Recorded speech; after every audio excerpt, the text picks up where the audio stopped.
A service of KIBMradio.com, the Internet's home for an all old-time radio.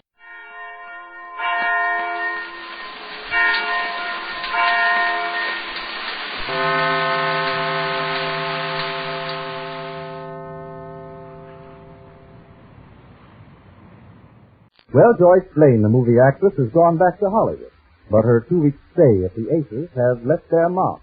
There's a daily story by Jane Ace in the Post, the paper on which Marge's boyfriend Neil works.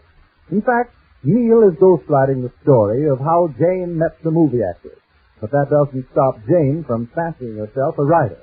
This episode is in 2 scenes, the Aces bungalow and then to the newspaper. But first to the bungalow where we find Jane clicking away at a typewriter. Listen. Oh, this typewriter. It needs oil or gas or something. Oh, that phone again. Laura, answer the phone. Laura, will you answer this phone? Did you call me, Ma'am? Yes, can't you hear this phone? It's been ringing every minute. I'll never get this story finished. Answer it. Yes, ma'am. I promised Neil I'd be down there before 1 o'clock, but this keeps up. Hello?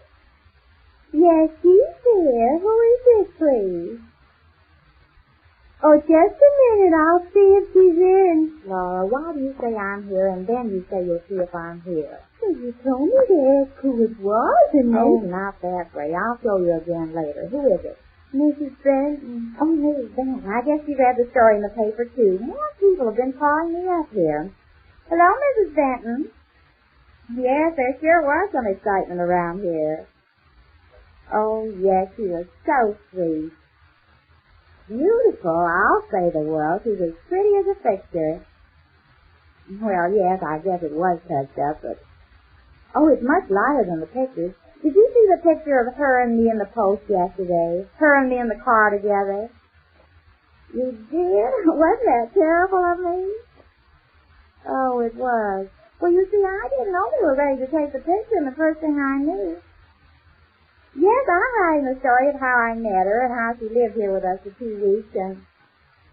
Well, I didn't know I could either, but I am. I'm writing the second one now, and I have to hurry and take it over to the paper by 1 o'clock. No, I didn't mean that, Mrs. Benton. I'd love to talk to you, but it's just that... Yes. Well, all right, you come over some night. Yes, goodbye then. I hope you got the hint. The idea of her saying that about my picture in the paper. Did you see it, Laura? Oh, yes, ma'am. Was it terrible of me? Yes, ma'am. Oh, it was. Oh, yes, ma'am. I thought Joyce Blaine looked nice, though. Oh, well, after all, she's used to having her picture taken. I mean, for a person that hasn't had much experience, I guess it wasn't so bad of me, was it? Well, don't say it then. Well, I have to hurry and finish this story. Did you ever see so many phone calls? Everybody wants to know about Joyce Blaine and what she's like and about the stories I'm writing. Oh, did you read the one I wrote yesterday, Laura? Oh, yes, ma'am. It was very interesting. I thought so. I wish I could finish this one. I've only got it started. Listen how you like this, Laura. Yes, ma'am. Wait, I'll take it out. When I saw Joyce Blaine coming out of the picture show, you could have knocked me down with a finger. And then when she ran up to me and got into the car with me... Well, Laura? Well, ma'am? How is it? Well, it ends kind of sudden, doesn't it? That's not the end. That's as far as I got. How do you like it up until there? When I saw Joyce Blaine coming out of the picture show, you could have knocked me down with a fender. And then when she ran up to me and got into the car with me... I was flabbergasted. What? Then she got into the car with you. You were flabbergasted. Flabbergasted? What kind of talk is that? Well... Oh, I couldn't even spell it, much less find it on this typewriter. Well, I was only trying to help you, ma'am. Oh, I don't need any help. I just want to know how you like it. You said you liked the story that was in the Post yesterday. Oh, yes, ma'am. That was interesting. Well, this is going to be interesting, too. That one was much longer than this one. Well, this is going to be longer when I finish it. I've been working on it all morning. Oh, it must be this typewriter. Oh, it's getting so late. It's after 12, Mom. I know it. I wonder if I could use Neil's typewriter when I got there. That's what I'll do. Maybe I could write better in a newspaper office anyhow with no telephones ringing in my ears. It's very hard to write something with so much noise going on. Is it, Mom? Oh, you wouldn't know about that, Laura, especially after the way you said you were, flabbergasted. Is that the word you said? Yes, ma'am, but I was only trying to help you. Oh, you. Well, you better get back to the kitchen, Laura. I'm going in and get dressed and go down to Neil's newspaper and use the typewriter down there. I'm sure if I had a better typewriter instead of this old one, I could think of something to write.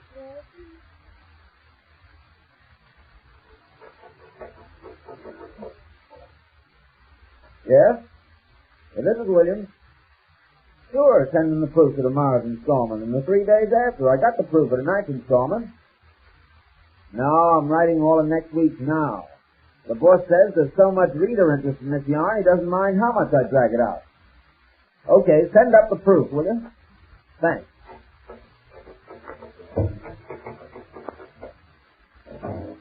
Hello, Neil. Well, Jane, hello. Come on in. Grab that chair there. Thank you.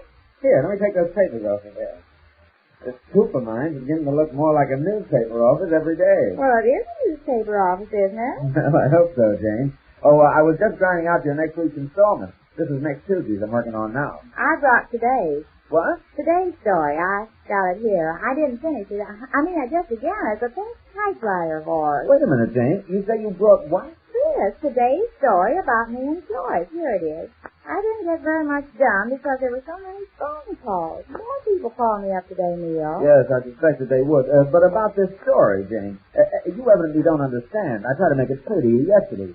You don't have to write it. Oh, but I have to now that I've started, and it says to be continued tomorrow, and it says by Jane A. No, Jane, I don't mean give the story up. You have to keep it going. It's hot stuff right now. It's great for the circulation. Well, I'm glad it makes you feel good, Neil, but I mean... Feel good? I'm talking about the circulation. Oh, I see what you mean, yes. Well, this is as far as I got. Let's see how this is, will you, Neil? This is for today. By Jane A. When I saw Joyce Blaine coming out of a picture show, you could have knocked me down with a fender. And then when she ran up to me and got into the car with me, I was flabbergasted. Well, Neil?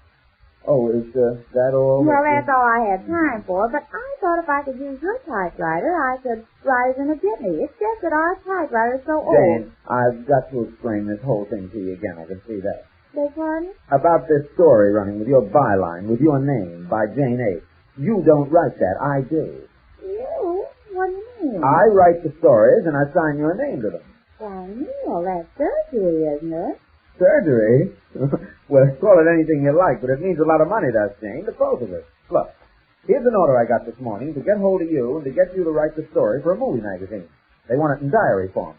Now, here's a letter from a woman's magazine. They want this story. Look, it's even addressed to you. Why, Neil, did you open my mail? Sure, Jane. Why, that's blackmail, isn't it? Oh, it's not blackmail, it's business. It's a big chance for me to pound out a lot of yarns and peddle them around with your byline. You don't have to write a word. I do all the work, and you get the credit if you want it, and we split the cash. I was going to talk to you about it tonight, but as long as you're here... Now, wait just a minute. What's going on here? Hold your horse. Didn't you tell me last night that if I write these stories for your paper, I get $10 a day? Sure you do, but that $10 is chicken feed compared to what we're going to make out of this. It's hot news. Everybody's talking about this Joyce Blaine escapade, and since you're the central figure, they want your version. Well, I'll see that it's written. But I thought I was still wrong. No, nothing like that, Jane. Now, this thing you wrote for tonight, let me see it. It's not finished, Neil. Let me see it. When I saw Joyce Blaine coming out of the picture show, you could have knocked me down with a fender. And then when she ran up to me and got in the car with me, I was flabbergasted. Now, what kind of talk is that? You don't like the flabbergasted, huh? Well, I didn't think that... I don't like the whole thing. It hasn't any spice, pep, no color. Movie fans want excitement. Now, look. Where is it?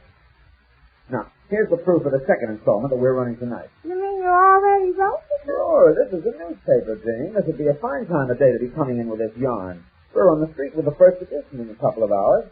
Now, just listen to this. Having just witnessed the personal appearance of the glamorous Joyce Blaine, I was still a captive of the aura of her charm as I climbed into our modest little car and prepared to drive home. I couldn't shake off the beauty and fascination of her performance, and it was little wonder, therefore, that when I suddenly beheld her in all her enchantment standing so close to me, I could touch her, I became utterly confused. But Joyce Blaine spoke to me, Jane Lee, and bade me drive her to my home. You see what I mean, Jane? Go on, Neil. What happened? Don't stop there. What happened? You know what happened. Oh, yes. It's just the way you read it, I guess. I got so interested that I It's not the way I read it. It's the way it's written. That's what you call writing the stuff that people want to read, not the thing that you want to write. But I thought I was going to write all Oh, Jane, I'm writing it. Oh, I didn't understand it that way. I already told everybody that called up today that I was writing it. What could I say? They saw my name on it and everything. Sure, tell them you're writing it. What difference does it make? Look, all we're interested in is getting this show. Now, you take these 2 orders here with pictures and with a story. I'll write. We ought to make a nice little pile. Excuse me, Jane. Yeah, this is Neil. Hollywood? Well, put them on. Say, yeah, Jimmy, Hollywood calling. I wouldn't be surprised. Hollywood? Hello? This is Neil Wiggins. Who? Oh, I see. It's another movie. Yeah? Yeah, I can get her to write you one. Well, he ought to be able to do it within the next couple of weeks. He's got a lot of orders for stories. Oh, no. No space race. This is special stuff. Well, you see what you can do and wire me confirmation. Yeah, to the post here. Right. There you are, Jane. Hollywood, I could hear you just as plain. You see, Jane, they all want stories, and we're going to give them stories. Yeah, but I don't feel right about this. I mean, I ought to be writing something. No, you shouldn't. I can do it. Really, I can, Jane. Oh, I know you can, Neil. It's not bad. Oh, thanks. There you are, Jane. If you think I can't handle all this writing, look. These are the proofs of 4 days' installments. Oh, you don't have to show me any proof. I believe you. No, I said proof, Jane. These are the proofs. Just another newspaper term which Jane, the newspaper woman in name only, will have to get used to. Just how this ghostwriting partnership works out, we learn when next we meet the...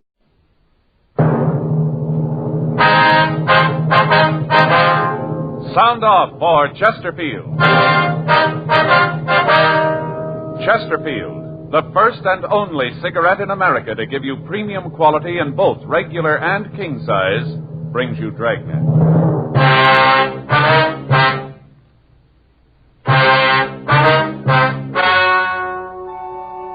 Ladies and gentlemen, the story you are about to hear is true. The names have been changed to protect the innocent.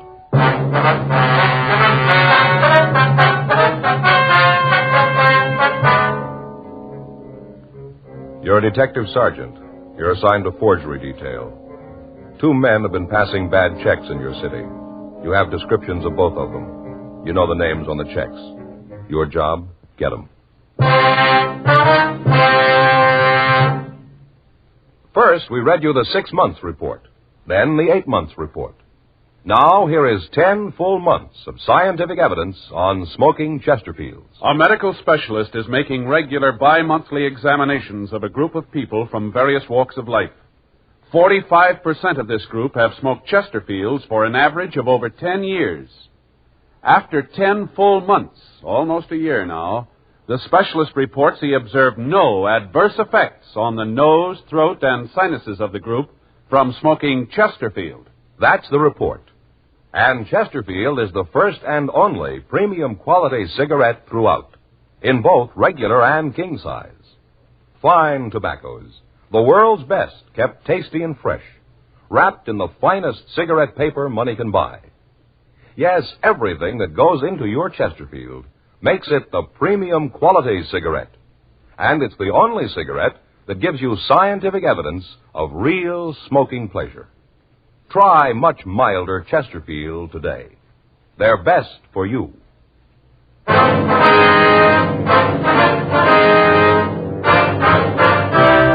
Dragnet, the documented drama of an actual crime. For the next 30 minutes, in cooperation with the Los Angeles Police Department, you will travel step by step on the side of the law through an actual case transcribed from official police files. From beginning to end, from crime to punishment, Dragnet is the story of your police force in action.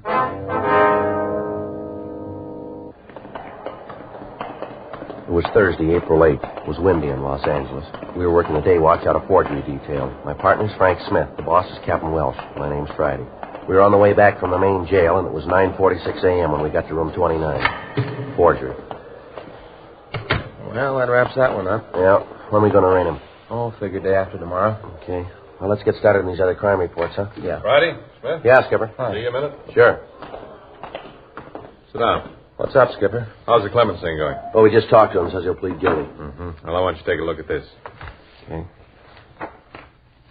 Border checks, huh? Yeah. I want you two to go to work on it. Are we going to work with Saunders and Bomey on it? I want you to take it over. Well, is there a case in it? Yeah, but we got a call from San Francisco last night. They got Richards up there. Oh? At least they know he's operating in the Bay Area. Saunders and Bomey left last night. They've been on that one for the last year. Looks like they can clean it up. They get back before you bust this, they'll give you a hand. Well, what's the pitch on it, Skipper? It's all there. Let's take a look, huh, Joe? Mm-hmm.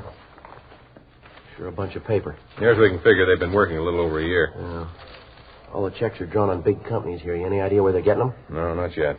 How far we got on it? Saunders and Bomey have been working on it. They got about halfway through the list of print shops in the city. Then this thing up north came up. Mm-hmm. Let me see some of the checks, Oh, will you, Joe? sure, here. You got rubber companies, oil companies, department stores, aircraft. How about the ID when they pass them? The works, driver's licenses, social security cards, lodge cards. Looks legit enough. Been a lot of people taking. Descriptions always match, do they? Close enough, yeah. Now and then there's a little difference, but they all match up close enough. Still using the same bad border. Uh-huh. You notice that even though they changed the name of the company on the check, changed the heading all around, they use the same border on all of them. Yeah, I see. Look, there in the lower left-hand corner. See? Yeah. Plate's broken. Little break in the border. Mm-hmm. All the checks they pass have the same thing. Yeah, well, you wouldn't notice it unless you're really looking for it, would you? Well, that's it. All the reports are there. Everything that's been done. It's in your lap now. Need anything, let me know. Right. Okay, Skipper, we'll get right on it. Well, from the package here, sure looks like they're scoring good, doesn't it? How much they got? Well, let's see. Figures about $70,000. Huh. All the bulletins we put out. Know the people you cash checks for. Yeah. 70,000. It's a lot of money, isn't it? Sure is. If people would just read those bulletins. They never learn, huh? 10:02 a.m. We started through the package. The check forgers had been working for over a year. They'd passed phony checks all over the southern part of the state. The amounts on the checks varied from $50 to $275. They carried 10 different endorsements. The names and signatures had been run through our files, but we'd gotten no identification. The writing had been checked by Don Meyer, but there were no examples in the files that matched. During the next 2 days, we finished canvassing the print shops in the area in an attempt to find where the bad checks were being printed. We came up with no new information. Additional circulars were gotten out to all stores and check cashing agencies in the area, giving the description of the two men and lists of the companies the checks had been drawn upon. Photographs of the checks pointing out the border defect were also distributed. 2 weeks went by. No results. Informants had been checked and rechecked. Known forgers had been questioned. The victims of the forgers had been shown the mug books. They failed to make any identification. From what they'd told us, we had the artist in the crime lab draw up a composite picture of the two men. Copies of these were distributed to the people and organizations most likely to cash the phony checks. Lieutenant Saunders and Sergeant Bomey finished their investigation up in San Francisco and joined us in the search for the forgers. Tuesday, April 27th, 10:14 a.m. Frank and I checked back into the office. Lousy thing. Yeah. Clutch was out. You know, I thought it was a pin. Sure felt like it. Funny feeling when you press down, there's nothing there. Did he say when it would be ready? I thought he could have it for us in the morning. I'll check the business office and get another car. We'll try to get a good one, huh? Last one we drew was about to fall apart. Yeah. I'll get it. Forgery Friday. Yes, ma'am. Yes, ma'am, that's right. What? Uh-huh. What was that address again? Yes, ma'am, I have it. Yeah. Yeah, well, do everything you can. Yes, ma'am. Right away. And get your coat. What is it? Check cashing agency out on Pico. The guy's there now. Frank and I left the office and checked out another car. We drove out to the check cashing agency on Pico. It was located near a large tool and die plant, and they advertised that they cashed payroll checks. 10:33 a.m. We parked the car and went into the store. You the police? Yes, ma'am. Are you the one that placed the call? I sure am. I stalled him like you said. That's him back there. Uh-huh. I told him that he'd have to wait for the manager to get back and open the safe. He got pretty huffy about it at first. Then he said he'd wait. I think he's been drinking. Yes, ma'am. All right, we'll talk to him. He's the one. You'll see. I spotted him right away. Took one look at him, and I knew he was the one you've been looking for. All right, ma'am. Let's go. Sure fits the description. He's the one. Excuse me. Yeah. You wanted to cash a check, did you? Yeah, that's right. What if we could see your identification? Young lady has it. Here it is. His driver's license and his Social Security card. All right, thank you. Leslie P. Bergen, is that right? That's what it says. Yeah, we've seen it before. What if we could see that check, You please? bet. I'll get it for you. Well, look, there's no reason to make a federal case out of this. Give me the check and I'll go someplace else. I tell you, though, you act like this to everybody who comes in here, you ain't going to stay in business long. Yeah. Here you are, officer. Here's the check. What's she talking about? What? Officer. She called him officer. What are you, cops? You called it. How about it, Joe? Yeah, broken border. Where'd you get this check, mister? Well, what do you mean, where did I get it? They gave it to me at the plant. Gave you this check, huh? Yeah, that's right. Say, what's this all about anyway? How come you guys are so interested? I wonder if we can see what you got in your pockets. No, I don't have to show you. It's none of your business. You been drinking, mister? None of your business. You got no call to act like All right, this. come on, let's see what's in your pockets. Well, what's that going to prove? Now, look, Bergen, if you haven't done anything wrong, then you got no reason not to show us, have you? Yeah? Oh, all right. Put the things here on the counter. All right. You guys going to regret this, you know. Is that right? You just bet. I got a lot of friends in pretty high places, and they're going to hear about this. You guys be sorry you ever started this. All right, come on. You can go a little faster than that, can't you? All right, here. Here's some keys, change, money clip. All right, pick up the money and keep that with you. Now, just the money. Now the back pockets. Back pocket? That's right. We want to see what's in them, too. Well, all righty. I'm glad to cooperate with the law. Nice to know you guys are this alert. I'm glad to know you're doing your duty. Yeah, come on. Let's get to those back pockets, shall we? Say, what's your name? Friday. Cop, huh? That's right. Friday, huh? Yeah, what's your first name? Joe. Joe Friday. That's right. Now, come on. Get the stuff out of your back pockets. Will you stall long I enough? bet you think I'm trying to hide something in there, huh? Well, you're wrong. I got nothing to hide. There's my wallet, comb, that's all. This key here? Yeah? Keys to your car?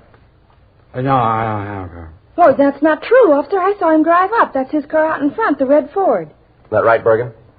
Well, now, maybe it is, and then maybe again it isn't. You want to check on it, Frank? Yeah. Here's keys. I hate to think of it, I really do. What's that? Trouble you guys are going to get into when my friends in high places hear about this. Yeah, sure. Let's look at your wallet, huh? Why, you bet. Always glad to cooperate with the law. No, you hold it. Just open it up. Any money in it? I told you the money's in the money clip. Right here, you told me to keep it. You don't remember very well, do Well, you? these your cards here? Business cards? Let me see. Here. Yeah, certainly, they're mine. Leslie Paul Bergen, business advisor. I thought you said you worked at the plant. Part-time job. What's your name? Friday. What's your first name? Joe, I told you. Joe Friday, huh? I'd remember that and tell my friends in high places. How about your coat pockets? Anything in them? Well, cigarettes, maybe handkerchiefs, matches, that's about all. All right, let's see them. All righty. Sure nice to know that we got officers like you, always doing your duty. Yeah, see? Nothing. Mm-hmm. Where'd you say you got this check? What check? This one here, the one you tried to cash. Oh, yeah, that check. Yeah, that check. That's the one. Well, I got it from a friend. He asked me to cash it for him. Just so happened I had the money, so I did. Anything wrong with cashing a check for a friend? How come the check's made out to you? They always make checks out to me. Always do down at the plant. Now, look, mister, you got your stories all mixed up here. Let's go downtown and get this thing straightened out, shall we? Joe? Yeah. We hit it. 23 checks all made out to him. Found them in the glove compartment of the car. The car's registered to a Leslie R. Doyle. What's his name? Smith. First name? Frank Smith. What is this? Oh, he's a happy drunk. Oh. These checks yours, Doyle? Well, let me see. Never saw those in my life. Well, we found them in your Oh, car. I certainly don't understand that. In my car? Yes, that's right. Now, come on, let's go downtown. Where are we going? Downtown. What's your name? Smith. Frank Smith. Phony name. You wait till my friends hear about this, policeman using your alias. My friends are going to hear about this, you know. Yeah, sure. Yeah, in high places. 10:57 a.m. The suspect admitted that his true name was Leslie Doyle and that the car belonged to him. We took him to the city hall. Frank ran the name through R&I, but we got no make on him. His prints were rolled, but there was no record on him. A communication was gotten off to George Brereton, CII Sacramento, and one was sent to Washington.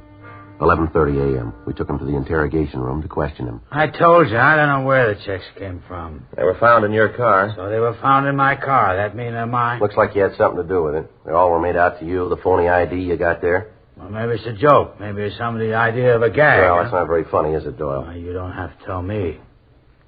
Say, you got another aspirin. My head's coming apart. Frank, you got... Yeah. Here. Yeah, thanks. Got some water? I'll get some for you. Oh, never mind. I'll take it without. Thought you might have a tap here. What? Sure. You turn it on and let it drip, and then you don't give people none until they answer your questions. Yeah, sure. You take pills like I do, you get to the point where the only important thing is to get them in your stomach. All right. Now, how about the checks, huh? I told you 100 times I don't know anything about them. Then maybe we better fill you in, huh? Yeah, go ahead. I like to hear. We got you for trying to pass a check this morning, didn't we? You want to cop out to that? So maybe one check. Like I said, that's no crime. I cashed it for a guy. Maybe it was the same guy who planted the other ones. Oh, why don't you come off it, Doyle? Let's stop playing games here. We made you for the forgeries, and you know it. Your description matches the one we got. You turn up with 23 checks made out to you, all drawn on different companies. The border on the checks matches the ones we're looking for. We got witnesses who identify you. Now, why not save a lot of time and admit it? Come on, Doyle. Doyle? Don't look like there's any other way, does it? Not from here. Well, if I cop out, will it help any? What do you mean? Like you said, now let's stop playing games. Will it help me out any? You're liable for 1 to 14 on each count. And if I help? All we can do is see that it's marked down that way. That's all? That's all. Well, then I got nothing to lose by not talking. That's the wrong way to look at it. You guys haven't come up with any other way? We don't make deals, Doyle. You know that. Well, all right. I'll play it that way, too. Now, let's get this 510, huh? Your true name, Leslie Richard Doyle? Yeah. Charge, suspicion 470 PC, forgery, April 27. Where do you live, Doyle? I told you once. Well, tell us again, would you? 19,540 North Edgehill Avenue. Is that a private home? No, it's an apartment. What's the number? Say, you got another aspirin. This headache's the worst one I ever had. Don't worry, they're going to get worse. We continued to talk to Doyle. He told us that he'd come from back east about a year and a half ago. He said that he'd never been arrested and he had no record. He refused to tell us who his Confederate was in the forgery operation, and he told us that we'd get no help from him in proving that he was mixed up in it. We booked him at the main jail, and then we got in touch with Lieutenant Saunders and Sergeant Bomey. Together with them, we arranged a special show-up. The victims of the forgers were asked to be present, and 12 of them gave us a positive identification of Doyle as the man who'd victimized them. The others said that he was not the man. When confronted with this information, Doyle confessed to being one of the men involved, but he still refused to name his accomplice. A week went by. Each day we questioned Doyle. Gradually, we pieced together a picture of their operation. Doyle still refused to tell us where we could find his partner.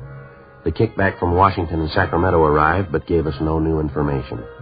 All known friends and associates of Doyle were checked out. From them, we found out that Doyle did work with another man, but that none of the witnesses could identify him. The rumble was that the two men had split up because of Doyle's drinking. We were able to get little other information on the missing partner. Wednesday, May 5th, 11:40 a.m.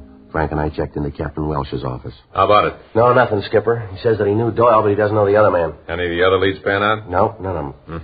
Where do you go from here? Well, talking to Doyle's friend, we found out they used to hang out down there on Wilshire and Olympic. You know the area down there? Yeah. Well, Frank and I have been talking it over. Looks like about the only way to bring him out is to go looking for him. Well, so you guys go down there, huh? Well, we checked on that. The bunch down there aren't too chummy. They don't talk to strangers much, so we figured that maybe the best idea would be for one of us to go undercover. Maybe pose as a thief, buy our stolen goods, something like that. We might get a line on them that way. Yeah, might work. Well, not much choice now. We've tried about everything else. Well, which one of you is going to do it? Well, I thought maybe I'd be the one. No, I don't know if that's such a good idea. Why not, Skipper? Joe took the last one. Yeah, but didn't you work that area when you were in Vice? Yeah, but that was a couple of years ago. Still might be some people down there who remember you. You better take this one on Friday. All right. When do you figure to start? I thought in the morning. Okay, work out the way you're going to keep in contact. All the details will give you the help you need to swing it. Right, Skipper. I don't know, Joe. Seems like you're always the one to draw this duty. Ought to be my turn sometime. I'll trade with you.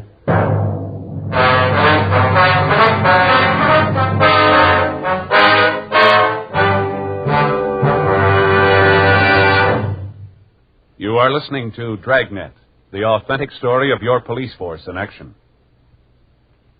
Smokers all over America are changing to Chesterfield because Chesterfields are premium quality throughout in both regular and king size. King size Chesterfield contains tobaccos of better quality and higher price than any other king size cigarette. That's certainly important to every king size smoker. Of course, it's the same fine tobacco as in regular Chesterfield. There's absolutely no difference, except that king-size Chesterfield gives you more than a fifth longer smoke.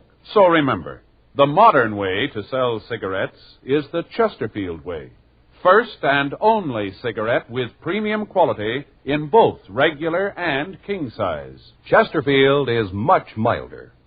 Chesterfield is best for you.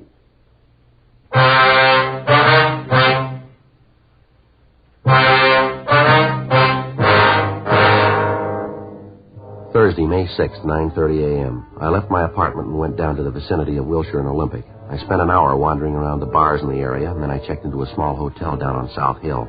I registered as Joe Kelvin from Phoenix, Arizona.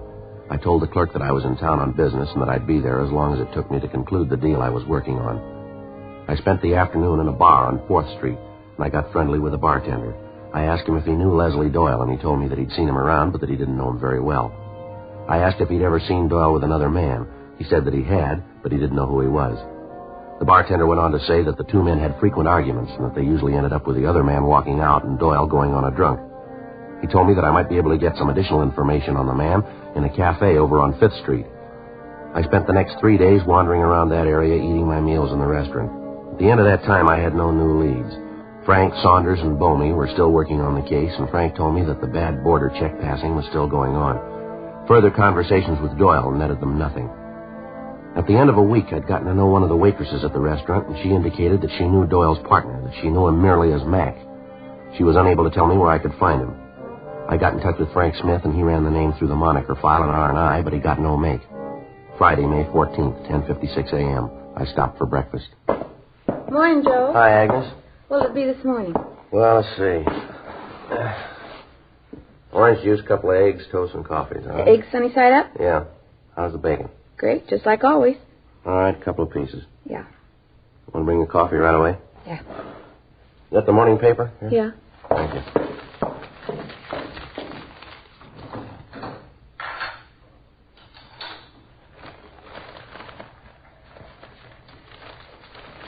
What happened to the sports page? Here. You don't look good this morning, Dad and I. Yeah. I had trouble getting to sleep last night. Mm-hmm. How's the deal coming? Oh, all right. I should wind it up in a couple of days. What business you in, anyway? Oh, you could call me kind of a broker, I guess. That right? Yeah.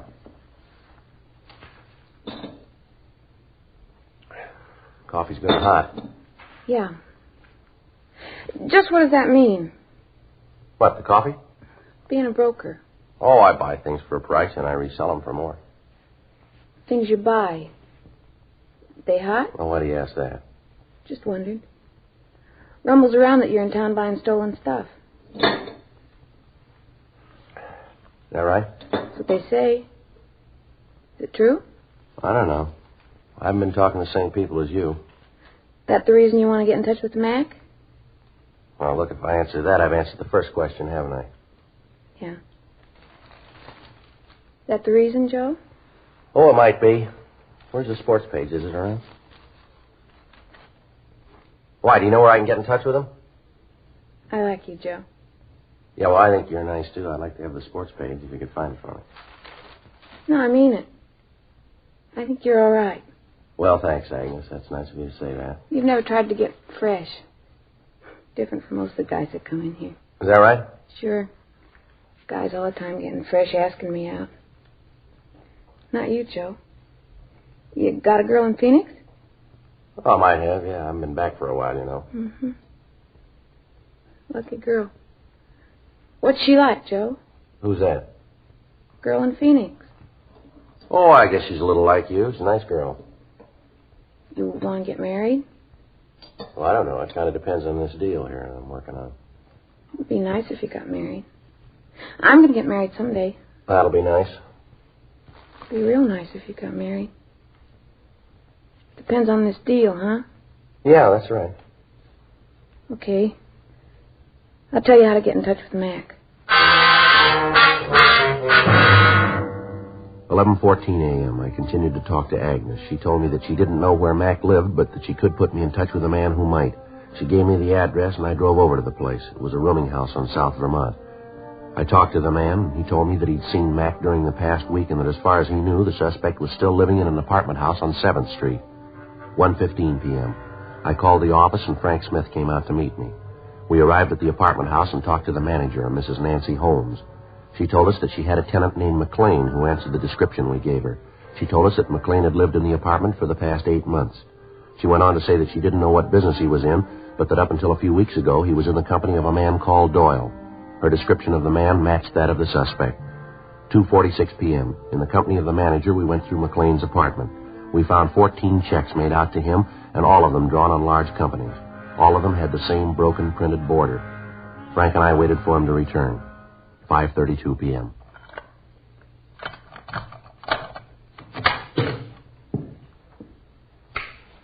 What are you doing here? Your name Gene McLean? Yeah, who are you? Police officers. These checks here. Where'd you get those? On the desk over there. You got no right to go through my things. We'll talk about that downtown. Come on, let's go. Now, look, maybe you guys made a mistake, huh? Maybe you got the wrong fella. Can't we work something out? This is a pretty good thing. There's enough for everybody. I'm sure we can make a deal, huh? No reason to act like this. Where's the press, mister? Huh? The press you print these up on, where is it? I don't know what you're talking about. I don't know anything about a press. I don't even know what you're talking about. It won't work, McLean. We got Doyle. What's he told you? All we need. Well, then he's told you where the press is, too. We're asking you about that, mister. Well, like I said, I don't know what you're talking about. You drive a car, McLean? Yeah. Where'd you park it? On the street. No garages in this crummy place. No, that's not true, Mr. McLean. Oh, keep your nose out of this. You've been spouting off too much already. That's not true, Mr. McLean. I heard everything from the hall. These officers asked me some questions, and I answered them. Police have never given me any trouble. 10 years I've been managing this place. Never had no trouble before. Now you come in here and louse things up. Turn it off. Come on, let's get out of here. Now, you just wait a minute. Come in here and call this a crummy place. You didn't know I heard you, did you? Well, I did. Listen, officer, he's lying when he says he doesn't have a garage. He may keep his car out on the street. Maybe that part's true, but he's got a garage. You just bet he has. Come on, let's get out of here. Stick around here and listen to this loony old bag. She's cracking up. Where is the garage, ma'am? I'll show you. It's just down the street. It's an old place. They rent it from the Pearsons, just down the street. I'll show you. Crummy old bat. Real harpy. Sticking her nose in where it don't belong. Don't you talk to me like that. I don't know what it is that these officers are looking for. Yeah. But I'll just bet they'll find it there. 6:27 p.m. Mrs. Holmes showed us down the street to a garage set behind a large house. The door was locked, but McLean produced the key. We went over the place, but we found nothing. 6:55 p.m. Satisfied now? Told you there wasn't anything wrong. I told you you wouldn't find anything here. It's got to be here someplace, Joe. Yeah. How long you had this place, McLean? A couple of months. Now, we can check the owner on that. Aren't you guys ever going to give up? You maybe got me in custody, but that don't mean you're ever going to be able to prove anything. I think maybe we'll be able to. Joe. Yeah. Take a look here. On the floor. Mm-hmm. Look here, so the old wooden floor and most of the nails are all rusted over. And right here, they look pretty new. Looks like the wood's been moved. Mm-hmm. How about this, McLean? I don't know what you're talking about. Grab that hammer, will you, Frank, over there? Yeah, sure. Here you go. All right. Now maybe we can take a look. You guys are wasting your time. You know that, don't you? Yeah, well, it's our time. Don't you worry about it. You want to give me a hand here, Frank? Yeah. All right. You got it? I got it. All right. It's all dug out down there. Yeah. Let's take a look. There's something down there. How about this, McLean? I don't know what you're talking about. The press, huh? Yeah. Wait a minute. Package over here. Let's see what's in it.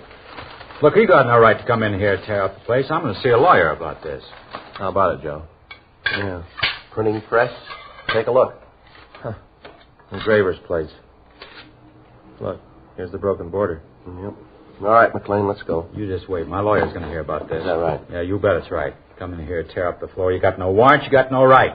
Sick of being shoved around by you guys. You haven't got any beef, McLean. I'll decide that. No, you're wrong. Huh? Man. Somebody else is going to do that.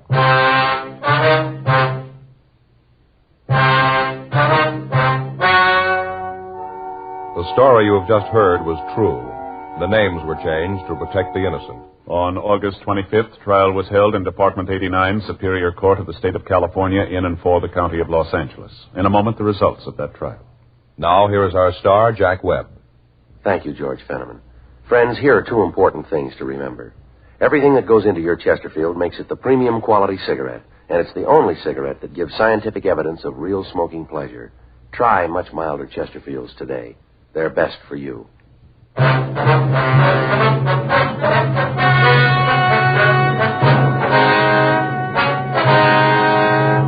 Leslie Paul Doyle and Jean Rowell McLean were tried and convicted of 10 counts of forgery. They received their sentences as prescribed by law and are now serving their term in the State Penitentiary, San Quentin, California. Forgery is punishable by imprisonment in the State Penitentiary for a period of not less than 1, nor more than 14 years. Ladies and gentlemen, with long-range aircraft and atomic bombs, the enemy is only hours away from where you live. Our Air Defense Command relies on radar to detect enemy aircraft. But it is possible for low-flying planes to remain undetected. You can help defend America by volunteering for the Ground Observer Corps, a group of civilian men, women, and teenagers who report the presence and activity of aircraft. For information, write or phone your nearest Civil Defense Center.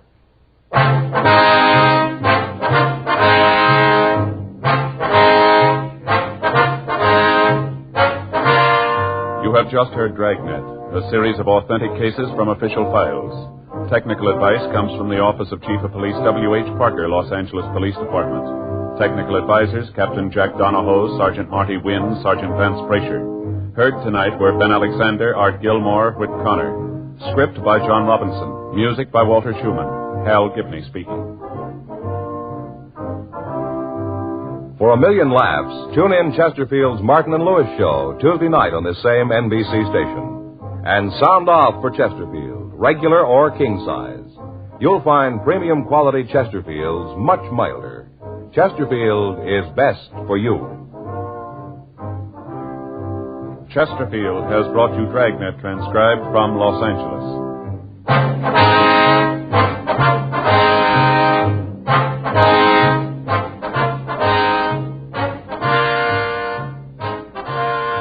Tonight, it's Adventure with Barry Craig, confidential investigator on NBC.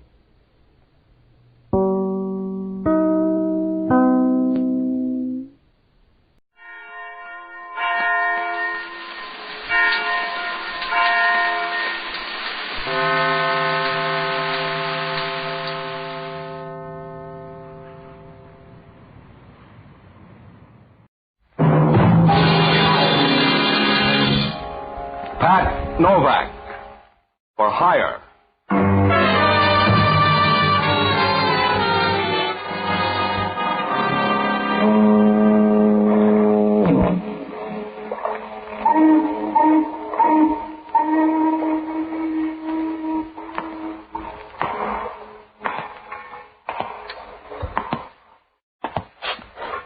Sure. I'm Pat Novak. For hire.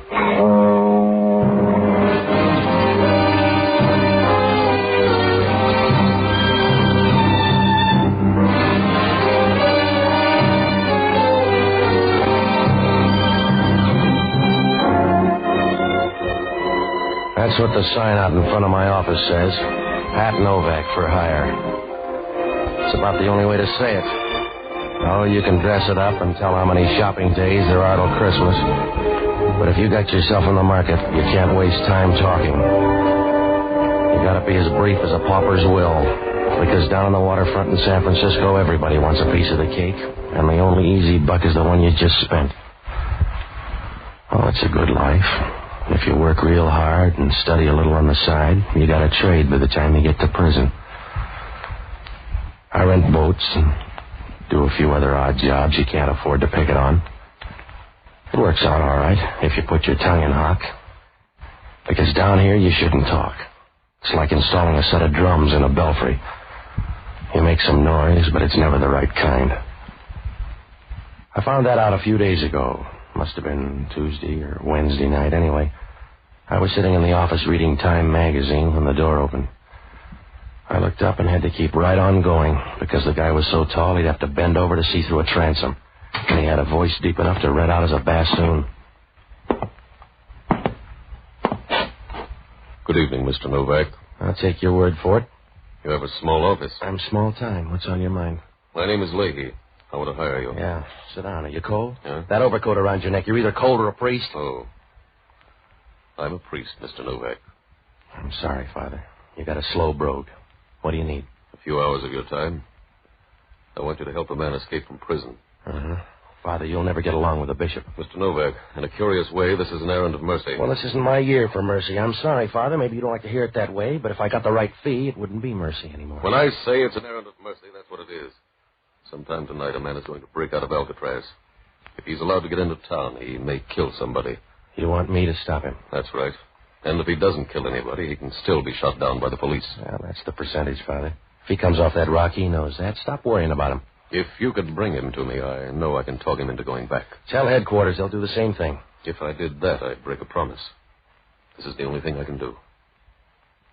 Will you help me? Yeah, I suppose. How do I pick him up? Tread water in the bay till he comes by? He's due in at Pier 19 sometime tonight. When he comes ashore, bring him to me. I'll be waiting at the ferry building. Yeah, well, suppose he doesn't want to come. Suppose he wants to party. How am I going to get him there? I don't ask you how to say the beads. If you're any good, you'll get him there. But you don't want him in sections. I want him all at once, Mr. Novak. I wouldn't ask you this if it weren't important. But I gotta help him. He's one of my boys. Yeah, sure. What's his name? Joe Feldman. Feldman? Yeah. If I don't worry about the spelling, you don't have to either. He's one of my boys. Slow down. Nobody's pushing your father. I don't know when he's due, but I'll be at the ferry building from 8 o'clock on. Yeah. I only got one worry. Huh? Is there really a guy named Father Lahey? I suppose you'll have to take a chance on that. Yeah, well, it's a big chance. You come in here with a story anybody can see through like a screen door, and I'm supposed to buy it. You could dig up a collar. What happens if you're a fake? Just try to guess right. Suppose I don't. Then you're in the same spot Pontius Pilate was. Good night, Mr. Novak.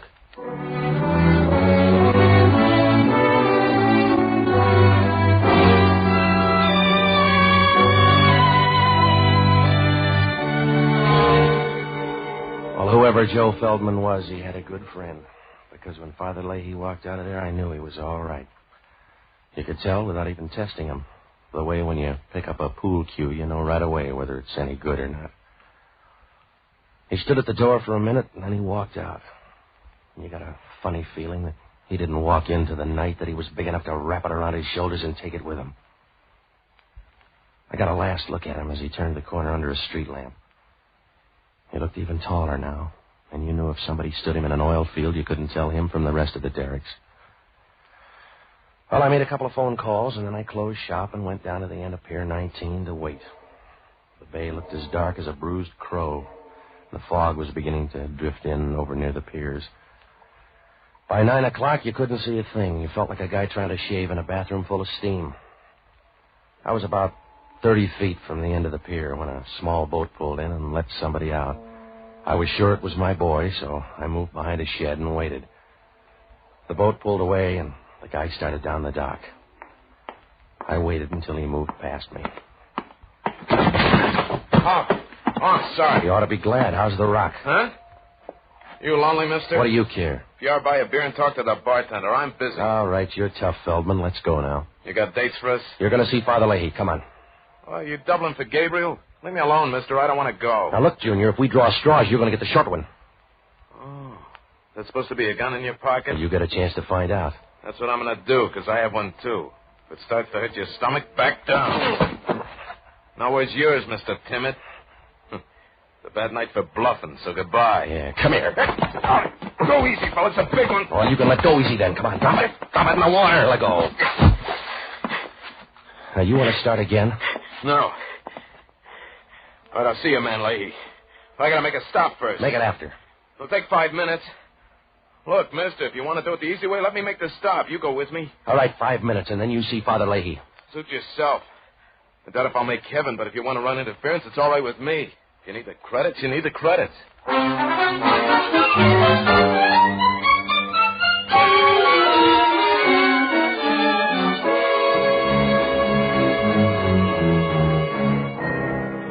Joe Feldman wasn't very friendly. He sat over in the corner of the cab, and he didn't say a thing.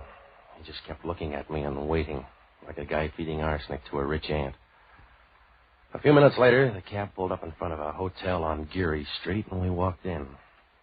One look at that lobby, and you got the idea. The place was about as cozy as an abandoned mine shaft. Over by the wall, there was an old mohair couch, and the legs on it were so warped pretty soon it was going to look like period furniture. There were a few chairs, and over by the stairs, a faded calendar of a girl in tights holding a jar of mayonnaise and winking, whatever that meant. And there was a broken clock over the desk. But you knew it was all right, because nobody there cared about keeping track of time. It was something you got rid of in a hurry, like a bent quarter. When we went up to the second floor, we walked down a long hall that smelled like an anteroom to a sewer. When Feldman knocked on the door, she opened it right away. The room was full of taboo. She stood leaning there for a minute, the sort of a girl who moves when she stands still. She had blonde hair. She was kind of pretty, except you could see somebody had used her badly, like a dictionary in a stupid family. Feldman seemed to know her. Hello, Ann. Well, the harvest hands arrive all at once. Yeah. It's good for the crops, but tough on a woman. Come in. Who's your friend? A missionary, I guess. He grabbed me down by the docks. Does he talk or just stand there looking healthy? He growls a little. Do you really growl? Come on, hurry up, lady. Your friend's got a date. I'll bet you bite instead. Don't worry about him. He can go over in a corner and play fifth wheel. Now, look, he's got 5 minutes. Use him quick. Yes? I came up with a message, Ann. The time's been changed. Stay around till 10 o'clock. All right. That all? Yeah, that's all. You want the other 4 minutes? Let's go. All right. Open the door. Yeah.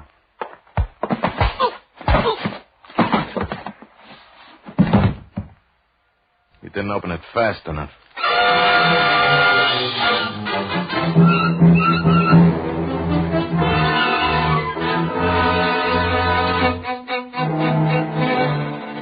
When Feldman hit me, I wobbled for a minute and went down like the price of winter wheat. If Father Lahey had any loose prayers lying around, now was the time to crate them up and ship them over, because I wasn't going to stay awake long enough to test the varnish. I rolled on the floor a couple of times, and then I took a rain check on the next couple of hours. When I woke up, it was like buying a new Nash and then finding out you can't drive. Joe Feldman was lying next to me with his throat cut like a pound of rib roast. His head was over to one side, and his body was twisted over the other way as if he couldn't make up his mind which direction to die in. I got up and rolled him on his back. He was grinning like a Pullman porter at the end of the line, and his mouth was half open as if he expected you to drop in a suggestion on your way by. I noticed right then how thin and small he was, about as fat as a shadow and tall enough to scrape his head on a lampshade. Well, there wasn't anything I could do but wish him luck. So I called the check stand at the ferry building and had them page Father Lahey. About 2 minutes later, he answered.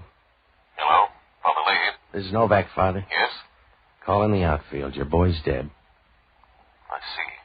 What happened? Somebody didn't like him lots. I wasn't around for the main event. Where are you, on the pier? No, I'm in some cave up on Geary Street. He wanted to come by here first. Father, who's Ann? I don't know. Has Feldman got a girlfriend? He's got 2 sisters, I think. One of them's named Ann. A tall blonde with lots of speed? That's your definition, but it'll probably do. She was around for a while, in case you ever want to check. What are you going to do? Get on the back stairs and pretend I never heard of Joe Feldman. I'm sorry, Mr. Novak. I'm sorry it worked out that way. So am I, Father.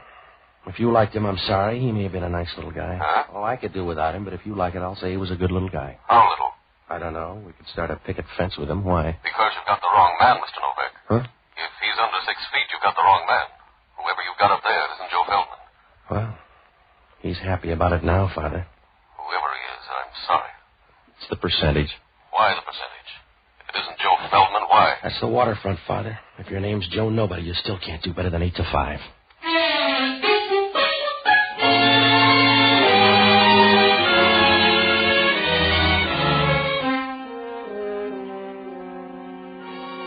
At least Joe Feldman was smart. If you're going to get your throat cut, it's a good time to send in a substitute. As soon as Father Lahey hung up, I knew hanging around that hotel was going to be a waste of time, like sending MASH notes to a bearded lady. If I couldn't prove the guy was alive, they were going to charge extra down at the desk. And if Hellman down at Homicide ever found out I brought the guy up here, I'd have about as much chance as a bottle of scotch at a cocktail party. So I picked up my hat and started for the door. I looked at him once more, but he wasn't going to say goodbye, so I started out. Whoa. Oh. Hello, Hellman. Expecting me, Novak? No, I'd have rolled him first. Yeah. Invite me in. Crash the party, Hellman. You'll be more at home. All right. He sure looks lazy. Who is he? He's supposed to be Joe Feldman. But Feldman let him do the hard work. They must be good friends. You better check. I don't know the guy. Yeah, help me roll him over. There. Here's his wallet. You let me have it. You're going to break your fingernails. Give it here. All right. Yeah. No money in here. You're going to drop the case? Here's his card, Mike Greeley. Oh. Didn't he like you either? You're wearing out the rug, Hellman. I don't know the guy. You brought him up? I checked at the desk. Well, check on who left then. I brought him up here on a phony leave. Why? Because I was hired to tow him around. He liked the room, so we dropped by. And he cut himself shaving? I wasn't around. There was a girl here for the handshakes. Oh. What kind of girl? I don't know, Hellman. How many kinds are there? Her name was Ann. She had a fast pulse. That's all I know. You must know more than that. If you don't, you'll never get a lawyer. I won't need one. You'll save money at least, because you got a real hole this time, Novak. We get a phone tip and find you in the murder room. You got half a story, Hellman. I know, but I'll get the other half. Until then, you're under technical arrest. It's practically the real thing. You got a technical head, Hellman. I wouldn't tip myself off. Somebody else would. Walk around, Novak, and tire yourself out. Because you'll wind up sitting down. In the meantime, I'll have you tailed. Your men couldn't follow a moose through a revolving door. Now, look, Hellman, I'm going to double back. This guy's a phony lead. I was supposed to meet a guy named Joe Feldman, but he never showed up. He didn't? No. I got a dead copper to prove he did. Your boy, Joe Feldman, killed a sergeant named Grubb at the Gold Rush Club a half hour ago. You better start that walk, Novak.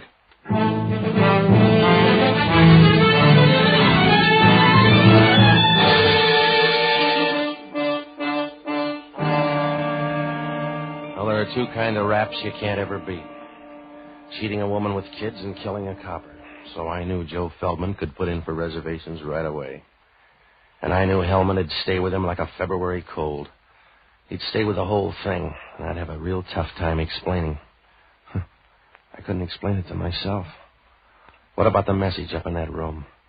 Why did the little guy tell Ann to stay until 10 o'clock? Why did he get off at Pier 19 instead of Joe Feldman? Once he got there, what was Feldman doing at the Gold Rush Club, and why did they spot him so fast? Well, it pointed to one thing, a police tip-off, but that's as far as I could go. On the way down, I stopped at the desk, and I asked the clerk to see the register. He pushed it over toward me. It was a dirty brown thing that looked like an old tortilla somebody had left behind. It didn't do any good. The registration was a phony. Well, I had to do something in a hurry, so I looked up the only honest guy I know, an ex-doctor and a boozer by the name of Jocko Madigan. He's a good man, and he used to be a smart one, too. And still he started chasing a jigger of beer with a glass of whiskey. I finally found him in the Pied Piper room arguing with somebody about the words to Annie Laurie.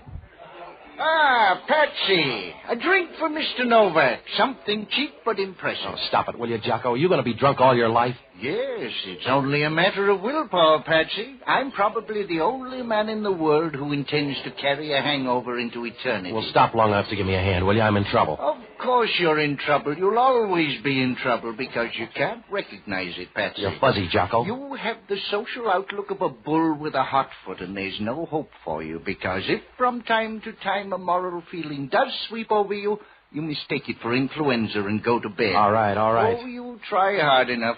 You go through the motions, Patsy, but you never get anywhere. You go stumbling through life doing a tight wire act on a rubber band. You're always in the middle. Will you listen to me? It's because there's no variety in your life. You won't allow it. You're a broken-down banjo, not a very good instrument to begin with. And to make matters worse, you allow everybody to come along and pluck the same string. All right. Are you all through now, Jocko? Yes, you sound angry. I think you have a bad disposition, too. What kind of trouble? Well, I tried to help some guy out of prison tonight. You got drunk and thought you were the parole board? No, I did it for a good guy, a priest named Lahey. Yes? The guy was already out, and Father Lahey was trying to hurt him back without getting shot, but this guy Feldman didn't want to play. Another drink will clear this up for me. I picked up the wrong guy. I took him to a Geary Street hotel. I napped a while, and they cut him up like a piece of parsley. Sounds like a gruesome hotel. The dead guy's name is Mike Greeley. I don't even know who he is. Well, this is no time to start building a friendship anyway. Who is in the room? Some girl. She may be Feldman's sister. Would she kill a man? Well, if she did, he'd be crushed to death. No, I'm sure somebody else came in that room. You better talk to Feldman. Well, he's a hard man to reach. A sergeant almost made it tonight. Feldman shot his way out of the Gold Rush Club. That's one way to get out of a nightclub. Well, Hellman steamed up, so you got to help me, Jocko. You'd better look up Father Lahey. You'll probably be electrocuted, and if you are, he may have some drag. I want you to go down to the Chronicle morgue and pull the clips on Joe Feldman, will you? Get everything you can, and then hit the horse parlors. Find out what they know about him, huh? Maybe he's a heavy drinker. I'll check the bars. Jocko, wake up and get down there. If I don't pace Hellman on this thing, I'll be a dead pigeon. What am I supposed to do? I don't know. You might start cooing. Good night, lover.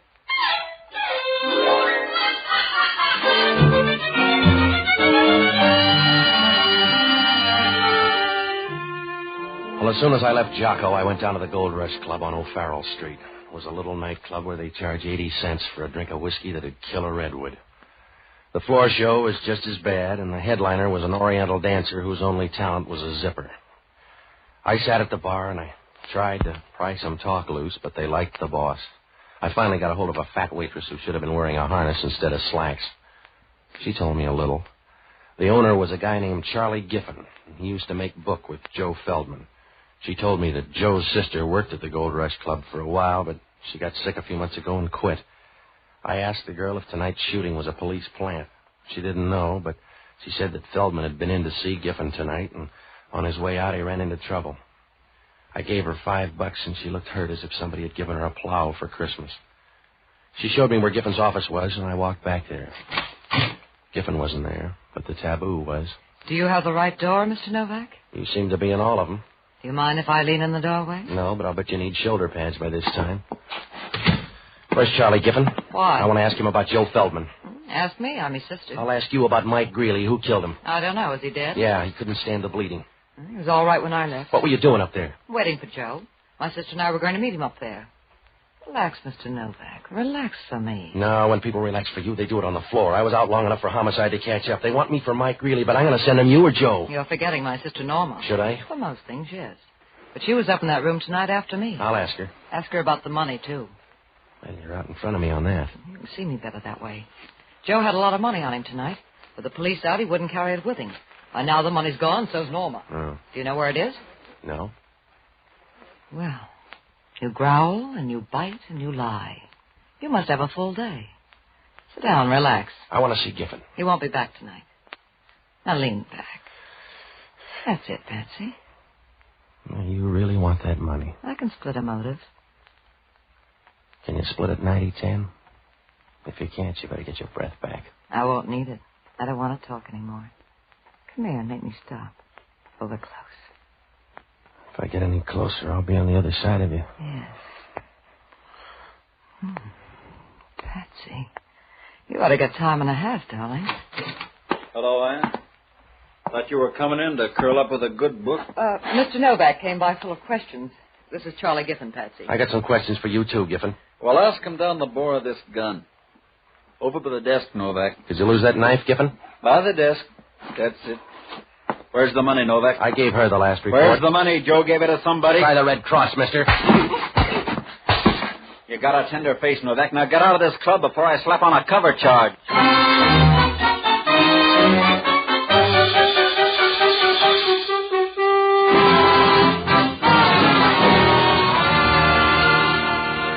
Oh, I was getting sick of tonight. In 3 hours, I'd seen more service than a mixmaster in a cooking school. When I left the Gold Rush Club, I dropped by headquarters. Hillman had nothing to show but his badge. They had a dragnet around the city for Joe Feldman, and they'd lined up the record on the dead guy in the hotel. He'd been a friend of Joe's before his trip to Alcatraz. There wasn't much I could do. If homicide couldn't find Joe, I couldn't find him. So I looked up Norma Feldman in the phone book. She had an apartment out on the avenues, but when I called, there was no answer, so I tagged by my apartment to see if Jocko had left a message. When I opened the door, Norma was there, and she had a gun to keep her company. Come in, Mr. Novak. Yeah. I came up here to kill you. Well, if you're Norma, the rest of the family's ahead of you. What's happened to my brother? I don't know. Please, what's happened to him, Mr. Novak? Well, if he killed a cop, he's hiding out. I know he didn't mean to do that, Mr. Novak. Joe's not that way. Somebody told the police he was going to be there. That's why I came up here to see you. Oh, put down the gun, huh? You can't shoot through the tears. Mr. Novak, if you know where he is, tell me. Make him give himself up. Make him stop hiding like a small, frightened animal. He looked big to that copper. Please. Please find him. Yeah. Hello, this is Jocko. Yeah. You sound ruffled. Joe Feldman's sister just walked in to kill me. Don't argue. It's the best offer you've had. What'd you find out? Feldman has two sisters. I know. They both go to pieces. The Gold Rush Club is owned by Charlie Giffen. He owed Joe Feldman $2,000, and the horse people say Joe collected it tonight. Well, that fits in, Jocko. Everybody in town's after that dough. They'll have to look some more. I'm out on Arguello Boulevard. Homicide just fished Joe Feldman out of the gutter. If homicide finished second, he was a lucky guy. He didn't have the dough on him? No. Well, he stashed it somewhere. Then he left it with a woman. Yeah? Because he's got a woman's compact in his pocket. You better hit the sister's place. How do we know he got it there? A woman's compact? If he didn't get it there, Alcatraz is getting too social.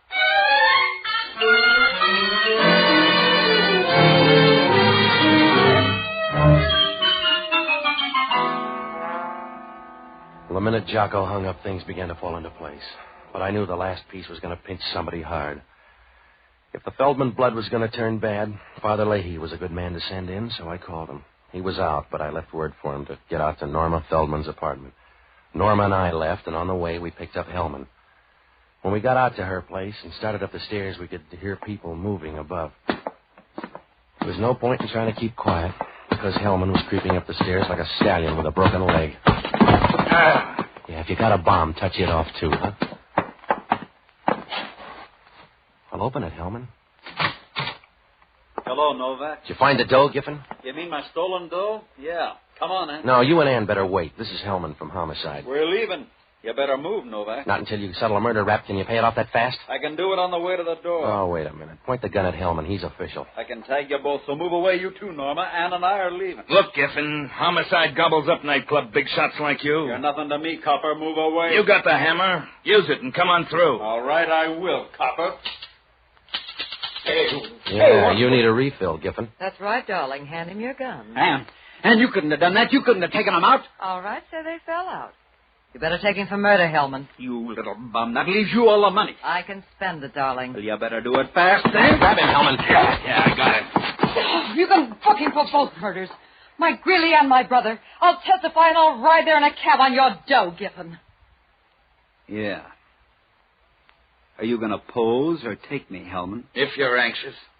Sorry about you, Norma. You get nothing out of this, but that's better than I got. Goodbye, Ann. Lots of luck. Thank you, darling. You know what kind. I hope you rot. Come on, Hellman. I'm ashamed of you, Ann. Leave me alone, Norma. I'm ashamed of you, Ann. What you did to Joe, I'm ashamed of. Leave me alone, Norma. I'm sick, you know that. I didn't know how it was going to work out. Poor Joe was trying to help you when you got greedy. He was trying to help you. That's the only reason he came out. You let this happen. I told you I didn't know how it was going to end. I thought they'd get him and take him back again. There's no good in you, Ann. They couldn't find good in you anywhere. You let that happen to Joe. You stood by and watched him walk into something like that. All right, I stood by. What can we do about it now except weep, and that won't help him. But hating you will. That'll help Joe a little. I'm here at least to hate you for the short time left. Please, Norma. Giffen told you to spend it fast. Well, you better spend it fast. Ask him at the hospital if that isn't so. What do you mean? Ask him out there what you've got. They told you. Ask him what you've got. Ask him what's tearing you to pieces. Ask them, they'll tell you. They'll tell you you've got cancer. Norma, please. They'll tell you cancer. Ask them, they'll tell you you're full of it. Now spend your money. Spend your money and see that it lasts as long as you do.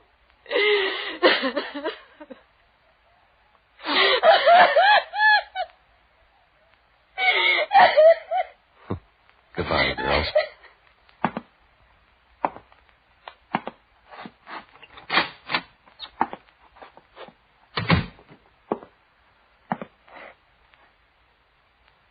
Hello, Mr. Novak.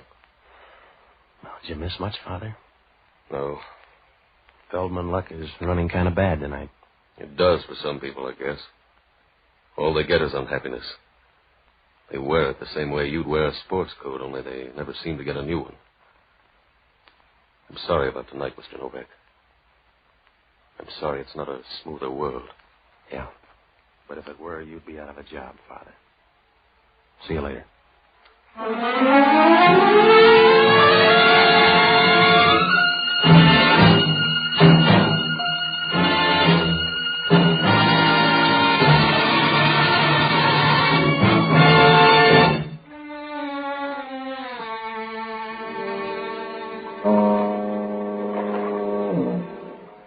If you get a bad first break, you never run the table. That's what happened to Joe Feldman. Charlie Giffen owed him dough and wouldn't pay up. But Joe didn't care until Norma showed up and told him how sick Ann was, so he decided to collect from Giffen and divide the dough between the girls. Father Lahey couldn't stop him. All he could do was try and make it work out. Joe was going to get the dough and meet the girls in that hotel room, but he changed his timetable and sent Mike Greeley up to tell the girls. Giffen showed up there and figured that Mike had tumbled to a double cross, so he killed him. Ann engineered the double cross, but she didn't mean to go that far. She wanted all the dough and tipped off Giffen. He was supposed to turn the dough over to her and and then have the police pick up Joe, but Joe got there early. He took the dough away from Giffen and shot the copper on the way out. Giffen followed Joe and killed him out in Arguello, but the dough was gone. He finally tumbled to Norma's place, and that's how her apartment filled up so fast. Well, Hellman asked only one question. What did I get out of all this? Nothing. Father Lahey offered me $50, but I didn't want it. Jocko was with me, and he offered to give it to charity. I guess he did, because where Jocko spent it, the drinks aren't worth money.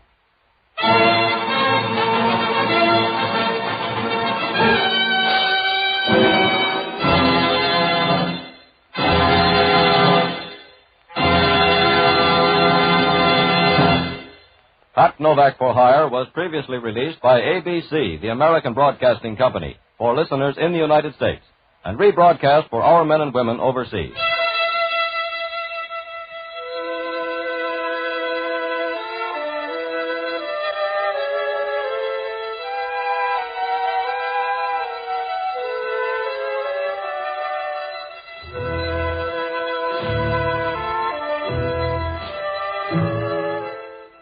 This is the United States Armed Forces Radio Service, the voice of information and education.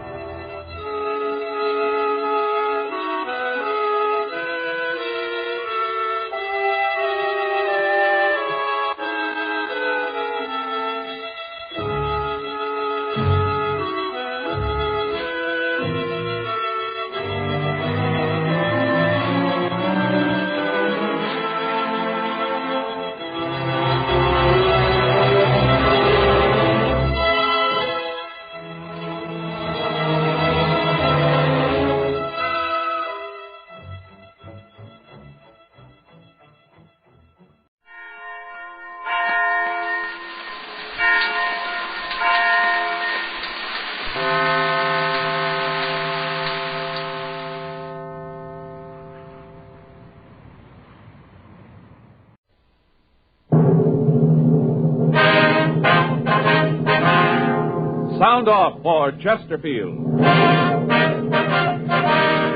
Chesterfield, the first and only cigarette in America to give you premium quality in both regular and king size, brings you Dragnet.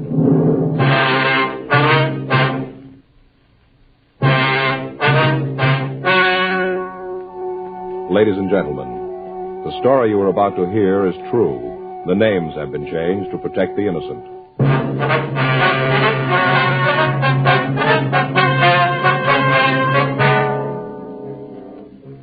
You're a detective sergeant. You're assigned to homicide detail. A young woman tells you that her mother has disappeared. There's no trace of her whereabouts. Foul play is suspected. Your job, investigate. First, we read you the 6 months report. Then the 8 months report. Now, here is 10 full months of scientific evidence on smoking Chesterfields. A medical specialist is making regular bi-monthly examinations of a group of people from various walks of life. 45% of this group have smoked Chesterfields for an average of over 10 years. After 10 full months, almost a year now, the specialist reports he observed no adverse effects on the nose, throat, and sinuses of the group from smoking Chesterfield. That's the report. And Chesterfield is the first and only cigarette with premium quality throughout, in both regular and king size. Fine tobaccos, the world's best. Costly moistening agents to keep them always tasty, always fresh. And the finest cigarette paper money can buy. Yes, everything that goes into your Chesterfield makes it the premium quality cigarette. And it's the only cigarette that gives you this scientific evidence of real smoking pleasure. Try much milder Chesterfield today. They're best for you.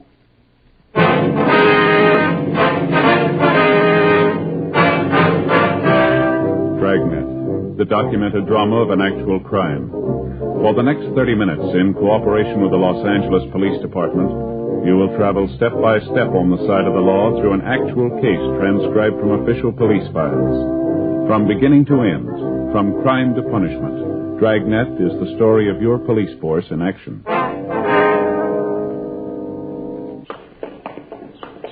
was Tuesday, August 5th. It was hot in Los Angeles. We were working the day watch out of homicide detail. My partner's Frank Smith. The boss is Thad Brown, chief of detectives. My name's Friday.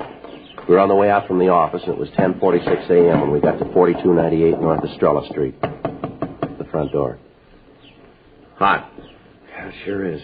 Yes, Mrs. What's her name? Randall, Ella Randall. Mm-hmm. Did she say what this was about? I just said that her mother had disappeared. She wanted to talk to us about it. Uh-huh.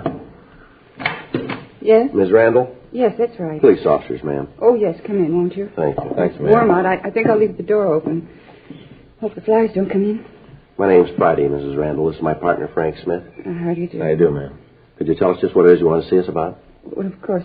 Sit down, won't you? Thank you, Miss Randall. Would you like some tea or something? I have some ready in the kitchen. No, thanks. Just what was it about your mother, Mrs. Randall? Now that you're here, I guess maybe I could be wrong about it. I was so sure. Well, just what is it, ma'am? Well, Mama's gone. I don't know how long it's been, but she isn't with Papa. Well, what's your mother's name, Ms. Randall? Bertha Schroeder. My father's Henry. Uh-huh. What makes you think there might be something wrong? You said on the phone that you were pretty sure that something had happened to her. Well, yes, I guess I ought to start at the beginning. It's kind of a dull story, but maybe it's the best way. All right, ma'am. You sure you wouldn't like a glass of iced tea? No, thanks, ma'am. Thanks just the same. Mind if I get some? Just take a minute. All right.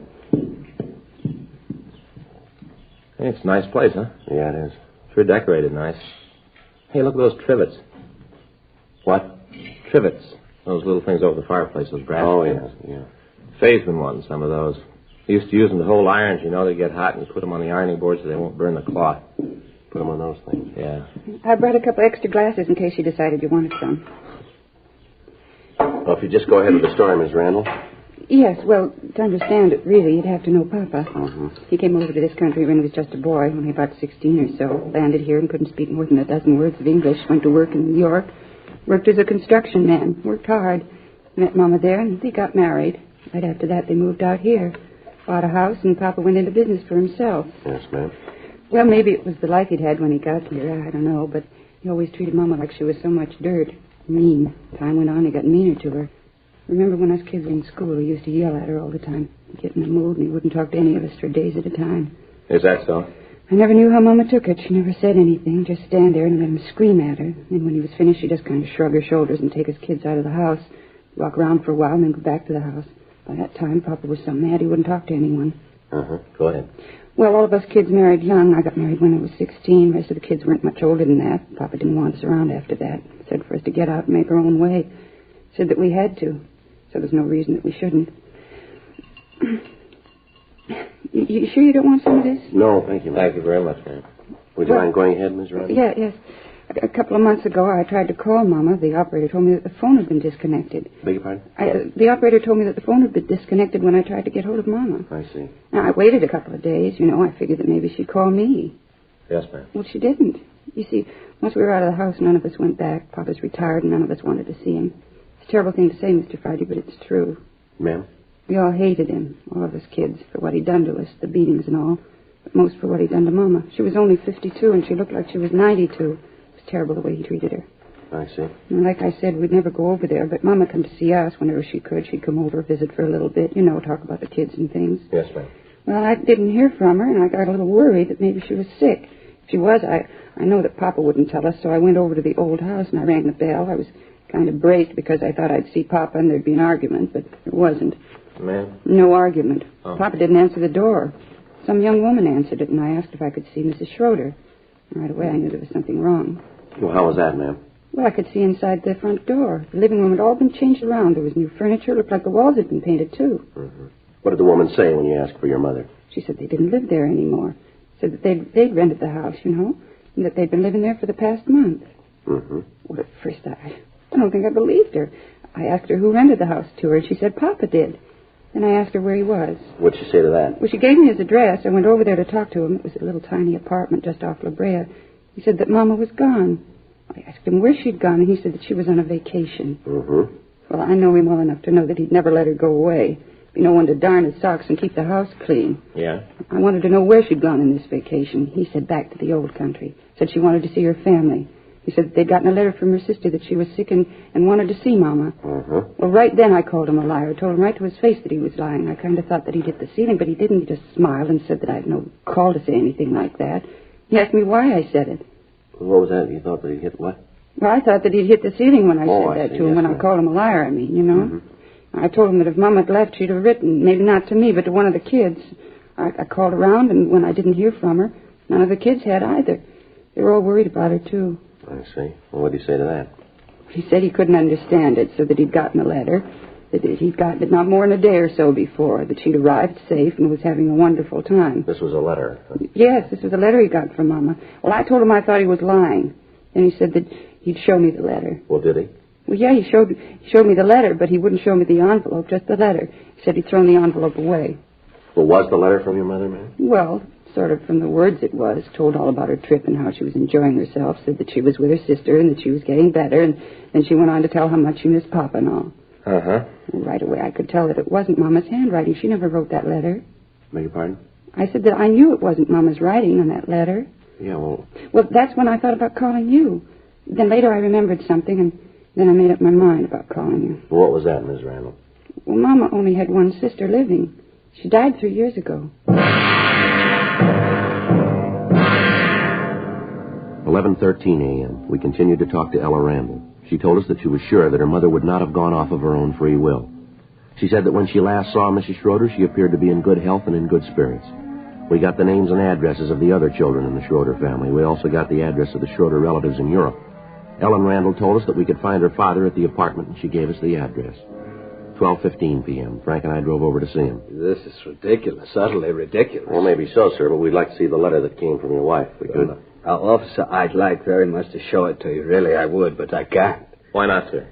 For the reason that I haven't got it anymore. I destroyed it, burned it a couple of days ago. Who's your wife staying with, sir? It was her sister. Uh-huh. Well, from what we can find out, sir, your wife's sister died 3 years ago. How could your wife be staying with her? Oh, all right, I suppose I might as well tell you about it. Doesn't seem to be any other way. All right, sir.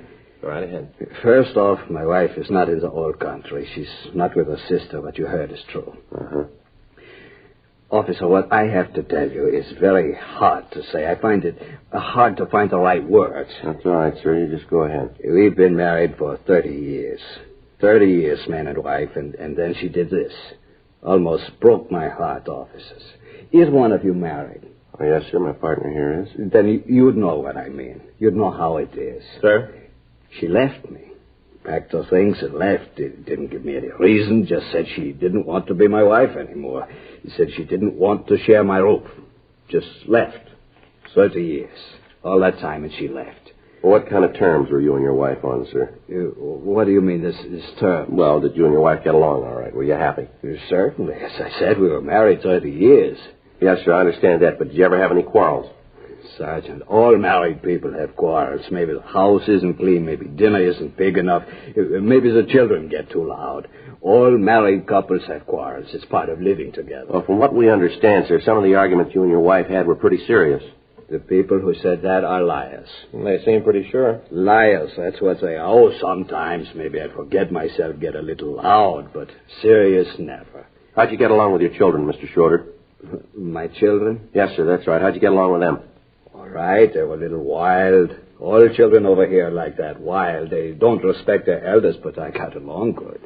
There seems to be a difference of opinion on that, too, sir. We've heard that you and your children weren't on too friendly terms.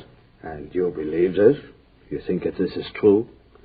Mr. Friday, Mr. Smith, these were my own flesh and blood. I loved them, still do. Maybe that sounds hard to believe. I can imagine what you've heard. I know. I've heard about this before. I know who told you. You didn't think I'd know, but I do. It was Ella, wasn't it? Wasn't it? Who told us isn't important, sir? But it is. You see, this is very hard for me to say. 30 years married, and it is all a mistake. I knew it from the start. She was a shrew, Mr. Friday. I knew it right away, a shrew. Sure. My wife, Bertha, almost from the day we were married, she was a nag. All I wanted in life was to do a day's work and come home and read the paper, maybe have a pipe of tobacco. Rest, work, and have my home. Maybe someday when the children were grown, they'd say, Papa was good. He gave us a good house, and he was good. That's all I wanted. Yes, sir? Bertha didn't want that. Always wanted more. For the children, she said. When I wouldn't kill myself with work, she'd get angry, talk loud to me. All I wanted was peace. When the children came along, she taught them just like her. How do you mean, sir? Told them what a mean man I was. Turned them against me. My own children. Taught them to hate their father. Their own father. Yes, sir. Well, why didn't you tell your children that your wife left you? No, Mr. Friday, I couldn't. This would break their hearts. They might hate me, but I don't want them to hate their mother. I couldn't do that. The Lord would never forgive me for that. Have you heard from your wife at all since she left? Not a word. I made up that letter so the children wouldn't find out. I couldn't have that. Did she take any money with her? Would you know that? Yes, she did. We have a joint account at the bank 2 blocks over. She made a large withdrawal the day she left. Well, Mr. Schroeder, why'd you rent your house? It was sold by myself. The house was full of Bertha. All the things were hers. Everywhere I looked, I saw her. It hurt me, Mr. Smith. I had to get out, so I came here. It's not much, but I can read the paper and I'll send him a pipe of tobacco. It's peaceful. It's all I need. What'd you do with your wife's personal effects? I don't think I understand, Sergeant. Her clothes, the furniture from the house, things like that. They're in storage. I had some men come out and take all of it away, stored it away. I thought that maybe someday Bertha would come back and we could take up where we left off. Yes, sir. Could you give us the name of the storage company where you left the furniture? Certainly. It's out on Pico. I can give you the address. Is that important? No, sir, not really. Just something we ought to check. Don't you think it might be better if you told your daughter about all this or about what's happened? No, Mr. Smith, it wouldn't prove anything. Nothing at all. Well, that's the way you want it, sir. There's nothing we can do about it. It's better, Mr. Friday. Believe me, I know. If they hate me, there's not much I can do about it, but I don't want to bring them any unhappiness. I couldn't do that. Yes, sir.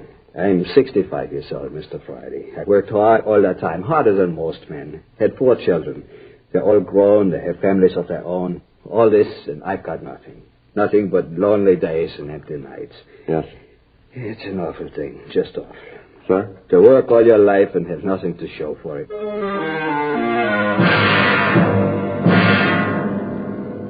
1:37 p.m. We got the address of the storage company from Henry Schroeder, and then Frank and I left to go back to the office. At this point, we had 2 stories. Both of them could be true. Both of them could be lies. There was no way of knowing. In the meantime, it was merely a matter of checking. Until it could be proved one way or the other, there was little action we could take. 2:15 p.m. Frank and I checked back into the office, and I put in a call to the storage house. Yes, sir. I'll wait while you're checking it.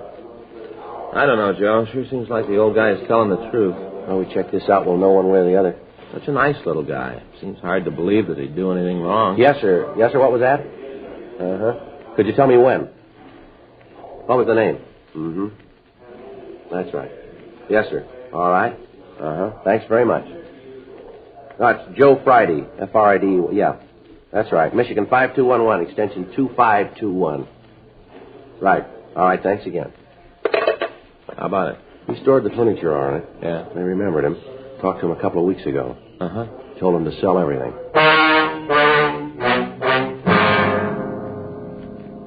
We drove out to the storage house and talked to the owner. He said that Schroeder had called them out to pack the furniture, and then he ordered it stored. A week later, he called back and told them to dispose of all the furnishings and personal effects.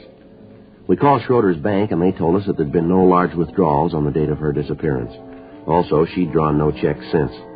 We got in touch with the other children, and they verified their sister's story. They all said that the father was hard to live with and had on several occasions struck Mrs. Schroeder.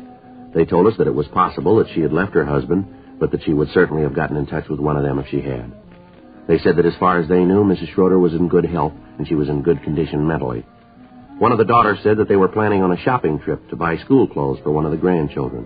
The woman went on to say that as far as she knew, Mrs. Schroeder would not have left without saying something to her about not being able to keep the appointment. We got in touch with Ella Randall. She said that she would like to accompany us when we talked to the neighbors of the Schroeder woman. She said that she could point out her mother's friends and that she would be able to trace her mother's movements about the neighborhood for us. 4:15 p.m. We picked her up. We talked to the neighbors, and they told us of hearing loud voices coming from the house.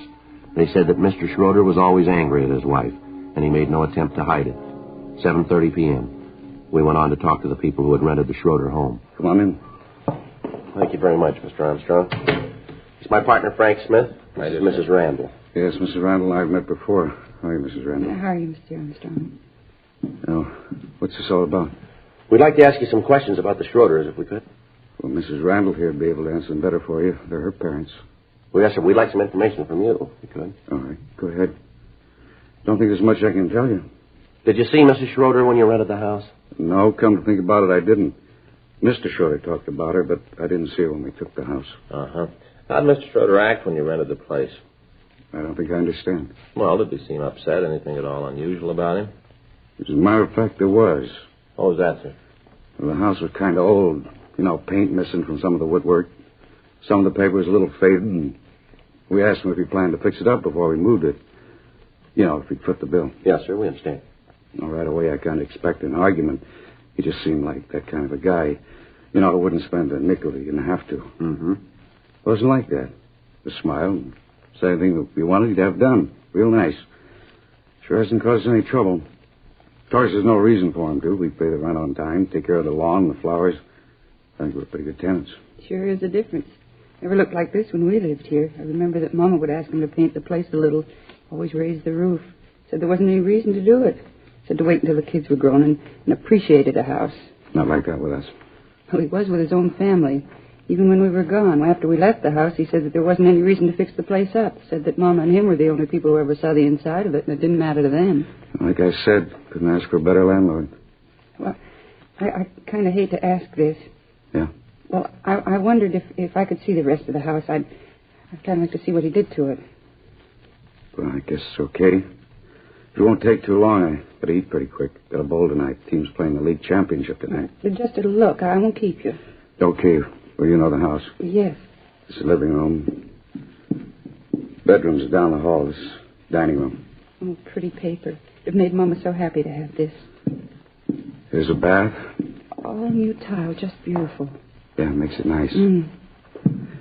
It's a master bedroom. This was Papa's room. Sure is nice. Oh, look at the pretty curtains. Those are ours.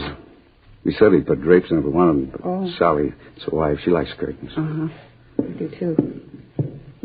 Use this for the oldest boy. This was Mom's room. Oh, it's just beautiful. That's a beautiful carpet. Yeah, he put that in, too. Didn't even have to ask for that. It's his own idea. Wall-to-wall carpeting. Mama always wanted it. The only room in the house that has it. Do you have a cellar in this house, Mr. Armstrong? Yeah. We use it for the freezer. Sally puts up canned goods in the summer. Keep them down there. I wonder if we could see it, please. Sure, but there isn't any change down there. He didn't do anything with the cellar. Yes, sir. It's all right, though. We'd like to see it. Oh, sure. Like to make it fast, though. I gotta eat, you know. Yes, sir, we understand. It won't take very long here. Sure, it's down this way. Had to run electricity down there for the freezer. I guess he'd have done it, but it was just an extension cord. Thought about having it done permanently, but no real reason to. I understand. I'll go ahead and get the light. Yes, sir. You want to wait here, Miss Randall? Why? Well, no reason, ma'am. We just thought it might be better. Well, all right. I'll wait in the living room. All right, thank you. Come on, Frank. Yeah. Not very big, just room enough for the freezer and a few shelves. Uh-huh. Cement floor, huh? Yeah. Frank? Yeah? You want to swing that light up here? I want to check something here. Oh, sure. What's this room under, Mr. Armstrong? I mean, what's above it? Let's see. That'd be the master bedroom about to there. Uh-huh.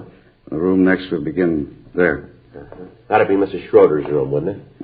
From what Mrs. Randall said, yeah. Uh-huh. You got a piece of paper, sir? I'd like to get up on the freezer. I don't want to scratch it here. Why, something you want? Well, I just like to look. Have a piece of paper, cardboard, anything, cloth? I don't see any. Go ahead. Just don't scrunch your feet around. It'll be all right. All right, sir. All right, Frank. Swing the light around, will you? Yeah. What is it, Joe? I'm not sure. You got your flash? Yeah, here you go. Okay. What is it? What do you see up there? We better call the crime lab and get them out here. What is it? See through the flooring up there. Yeah? Looks like blood.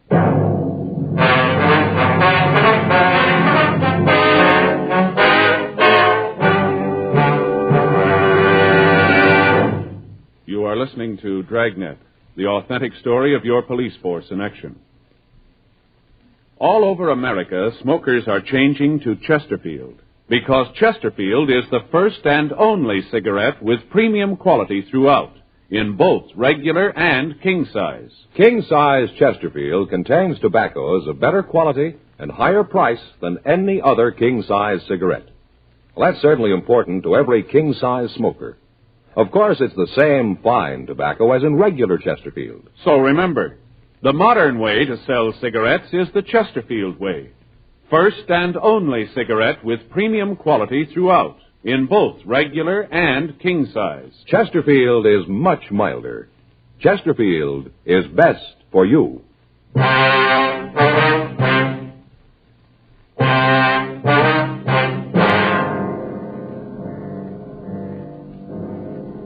8:14 p.m. The crime lab was called, and they came out to go over the place. A benzodine test was run on the stains, and it was proved that they were blood stains. The carpet in the bedroom was removed, and additional stains were uncovered. Frank and I checked the cellar floor, but it was solid, and there was no evidence that any part of it had been torn up. A preliminary check was made of the yard, but we found nothing. The next morning at 7:58 a.m., we called the crime lab. They'd finished their investigation and told us that the stains were made by human blood. 8:10 a.m. Frank and I drove out to the house to continue our investigation. Boy, it's going to be a scorcher. Yeah, it looks that way. Did you check that corner of the yard over there? Yeah, doesn't look like anything's been disturbed. Well, let's talk to the neighbors again. There's got to be an answer someplace. Okay. You know, I'm going to tell Faye to get me some of those shirts with the holes in them. What do you mean, holes in them? You know, like they wear back east. Little bitty holes between the material. That way you don't get so hot. Yeah. Hey, wait a minute, Joe. What? There's something on the grass over there by the rose bed. Oh, it's probably a locket or something one of the kids dropped. A toy, maybe. Yeah, I'll get it. Give it back to Armstrong. What do you got? Piece of dental bridge work. Looks like it's been in the fire. The crime lab was called, and they went over the backyard. They checked the incinerator, and under a large heap of ashes, they found several pieces of bone. They took a sample of the ash back to the lab to examine it. We got in touch with the daughter, Mrs. Randall. We got the address of Mrs. Schroeder's dentist. Frank and I drove out to talk to him. We showed him the piece of dental bridge work that we'd found, and he identified it as positively belonging to Mrs. Schroeder. He showed us the card from his files, which gave the date that he'd installed the bridge. 11:56 a.m. We called the crime lab, and Lieutenant Lee Jones told us that the ash and the particles of bone that he'd recovered could be of human origin. 12:15 p.m. We drove out to the apartment and took Henry Schroeder into custody. We talked to him in the interrogation room. I don't understand all this. None of it makes any sense. Well, it's pretty simple, Schroeder. Simple? You say that I killed Bertha, and you say it's simple. How can you say that? Why do you say that? You must have a reason. I told you all I know. A couple of things you didn't tell the truth about, sir. What? You said that just before your wife left you, she made a large withdrawal from your account, didn't you? That's right, she did. She did take some money. Well, in checking your bank account, we found no record of any such withdrawal. You've got no right to go through my bank account. You've got no right. This is a murder investigation, Schroeder. We've got a right to clear it up. But she did take the money. She did. You've got to believe me. It's a little hard to do, Schroeder. Since your wife disappeared, she hasn't drawn any money out of your account.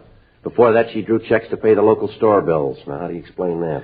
I can't. I don't know what you're trying to say. I don't know what you're trying to get me to say. We're trying to get you to say the truth, that's all. But I am. You said you put all the furniture from your house in storage. Now, is that right?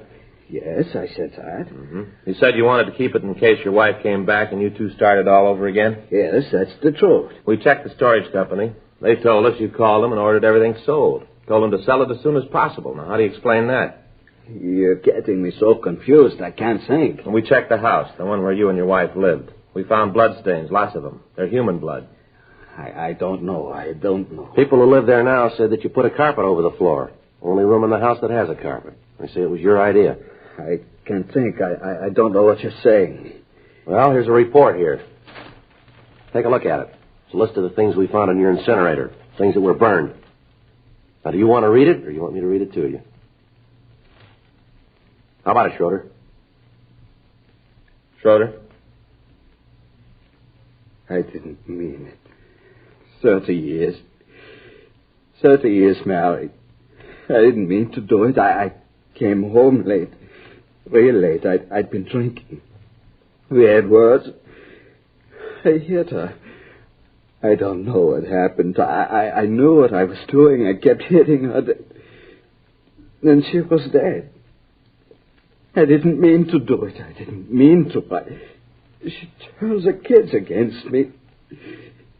Turned everybody against me. 30 years married. She turned everybody against me. I'm afraid you got it wrong, mister. Huh? You did that yourself.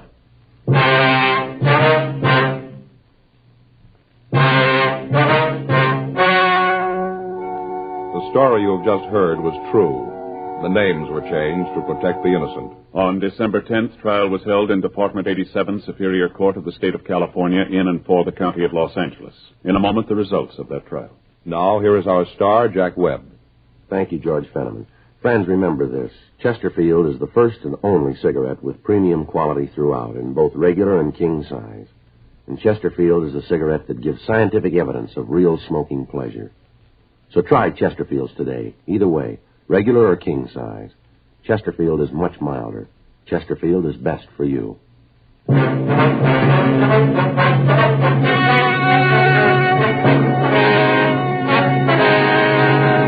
Henry Rudolph Schroeder was tried and convicted of murder in the first degree. He was executed in the lethal gas chamber at the State Penitentiary, San Quentin, California.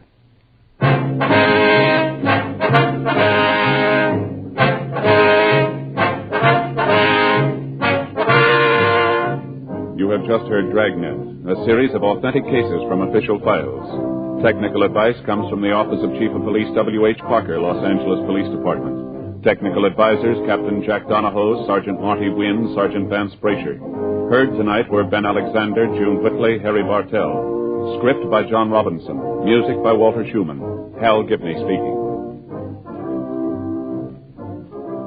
For a million laughs, tune in Chesterfield's Martin and Lewis show Tuesday night on the same NBC station. And sound off for Chesterfield, regular or king size. You'll find premium quality Chesterfields much milder.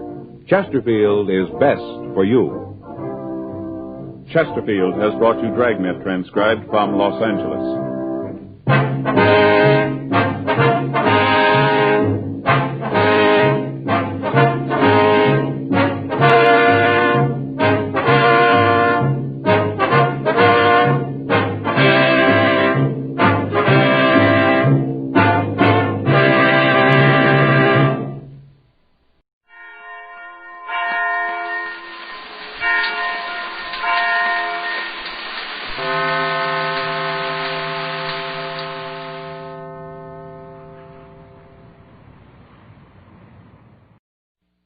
My name's Jeff Regan. I'm the Lion's Eye, his private eye. Gumshoe, peeper, Seamus, whatever you want to call it. I work for Anthony J. Lyon, International Detective Bureau. He's a guy who likes to make money. But when he makes money, I get into trouble.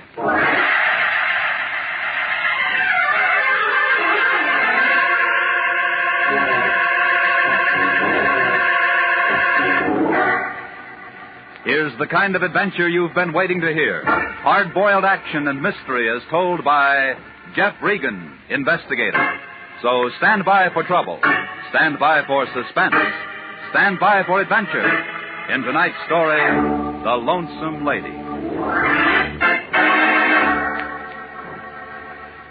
And now, here's Jack Webb as Jeff Regan. Well, this is the way it started. Everything was routine. Melody was at her typewriter working on the usual sheet of paper, backed by the usual 4 carbons, routine. The smell of the Lion's 50-cent cigar hung in the room, routine. And the air conditioning was out of order, all routine. I looked over Melody's shoulder and read the memo. Attention, International Detective Bureau, Anthony J. Lyon, from the American Insurance Company Claims Division. Here you are. Keep the original for yourself and give the others to Mr. Lyon.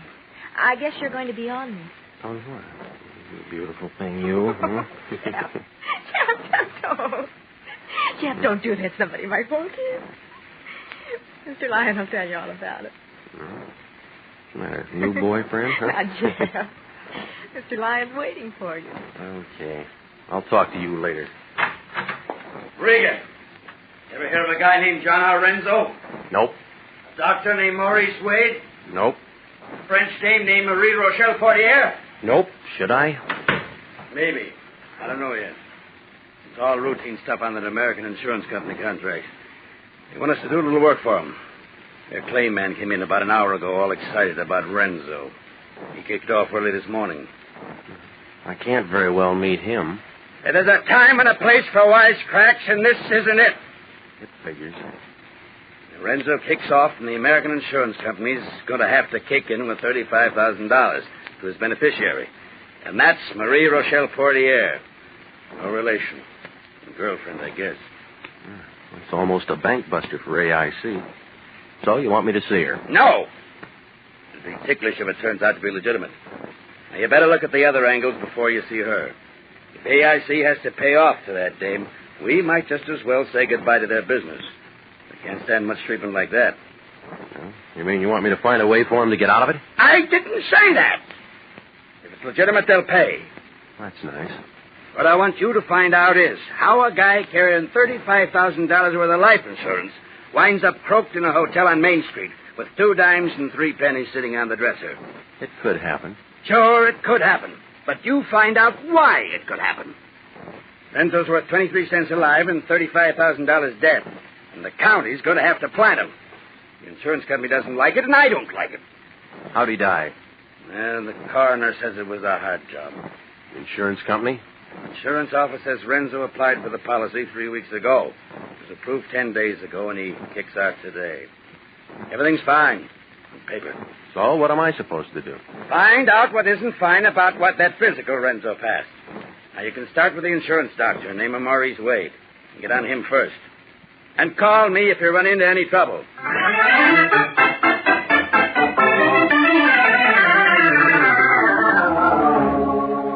The place I was looking for turned out to be a brand new 3-story building on Wilshire Boulevard. In the hall, I could still smell wet plaster and cement.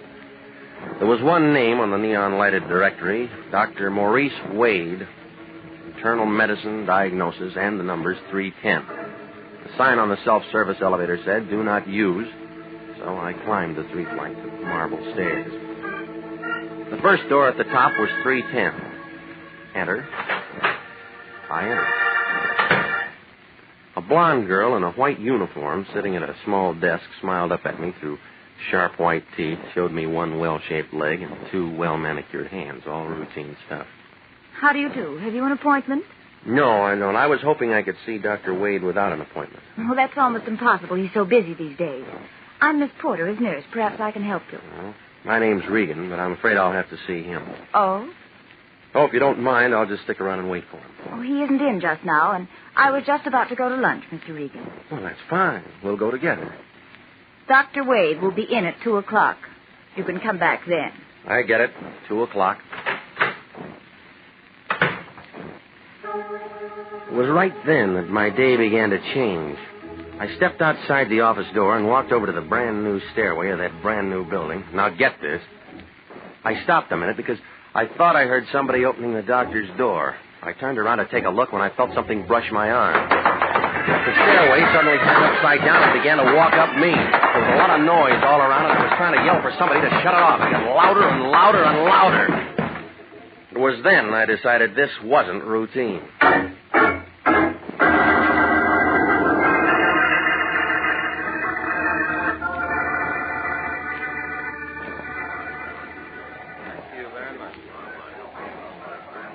Thanks for helping me tote him upstairs. He'll be all right now. I'll take care of it. He'll be all right. He'll be all right. I was lying on a leather couch in a white room. A tall, thin man with a hooked nose seemed to be running things. He was waving an arm at a vague crowd of people near the door. Then somebody I couldn't see shoved a bottle under my nose. Give him a whiff of that. There you are. I think you'll be all right now. Now then, can you hear me, mister? No, don't try to move yet. Nothing broken, but you had quite a tumble for yourself, my friend. Quite a tumble. You might have been killed. That's what I was thinking. Somebody shoved me. What's that? I was shoved. That's crazy. I was on the second landing when you come falling down. Wasn't anyone around? Why'd anyone want to shove a man down a flight of stairs? I don't know. You're just plumb bruised and battered, mister. When you get to thinking about it, you just got dizzy from the heat or something. Now, didn't you? Maybe. I'll show you. Mary, hand me that like a good girl. Here you are. Here. Try a little of this. Thanks. That help? Yeah. Have another. You want me to call you a taxi, Mr. Regan? No, thanks. I got a car out in front. Better you rest up a minute or two longer, friend. My name's Wade, Dr. Wade. This is my office. Wade, you're the man I came to see. Well, I don't believe I know you. You one of my patients? Oh, this is Mr. Regan, Doctor. I explained that you took patients only on appointment. Mm-hmm. Well, as long as you're here, Mr. Regan, what can I do for you? Well, I'm not a patient. I've been retained by the American Insurance Company to investigate a claim concerning a former patient of yours, a man named Renzo. A private investigator. We're checking on a policy that was issued on him. You were the examining doctor. You don't represent the district attorney's office or anything like that? No, I don't. I'm with the International Detectives Bureau. You don't have a warrant that says I have to show you my files. No, I don't. But I thought that as long as you were employed by the insurance company and you conducted the examination, that you... Well, give me back my bottle, mister. And then you can get on out of my office. Huh? And get out fast. If I'd have known you was something like that, I wouldn't have drugged you up here in the first place. Now get on out of here before I throw you out. Well, you can see how things stood between Dr. Maurice Wade and me. I walked out of the place with as much dignity as I had left. I had other plans. There were other files to look at and other people in the city I could talk to. Detective Sergeant Salvatore Vendetti, morgue detail, was sitting in his office, chewing on a cold cigar, reading a traffic bureau memorandum on the new liability laws. Well, if it isn't Jeffy the Regan. How are you, Jeff, boy? I haven't seen you in a long time. Pull up a chair. What happened? I fell down a flight of stairs. You ought to be more careful. Lots of people get killed doing things like that, so what can I do for you? Sally, I want you to find out about a man named John R. Renzo for me. He died this morning, and your office is handling it. Renzo. John Renzo. Johnny Renzo. Yeah, sure, we got him in the icebox now. I want to see him handle it myself. No, thanks. I know he's dead. What else? Well, never really a bad actor, never really a good one either. Mind you, all the boys in the beat knew him. Why? All right, tell me some more. Well, he made Lincoln Heights jail about 9 months out of 12 on a vag rap, one thing or another, routine. Vagrancy? Just one of our lazier citizens, so he's dead now, so what's to it? He was insured for $35,000. Oh. Yep, that's what I'm thinking. So somebody's mighty glad to see little Johnny dead. Who gets it? Her name's Marie Rochelle Portier. No relation. How time in the old town tonight for her? Mm-mm. Tomorrow night. The insurance company has 24 hours to investigate. Ah, that's what you're doing. All right, Regan, what else? Well, you got the coroner's report? Oh, sure. Right here, came in an hour ago. It was a heart job. You sure? Positive. No one deader than Johnny Renzo. It was bound to happen the way it did sooner or later. Was he an old man? 45, 50, maybe. You can never tell on that kind, but all of us around here knew it. Knew what? That his sticker's been bad for years. Every time he made the heights, I'd give him a soft job. Couldn't take a chance. Hey, look, Sally, are you telling me it was chronic heart condition? I'm telling you, it was a chronic heart condition. Well? Mm-hmm. I need that telephone. Not this one. Only inside calls. Try the one across the street.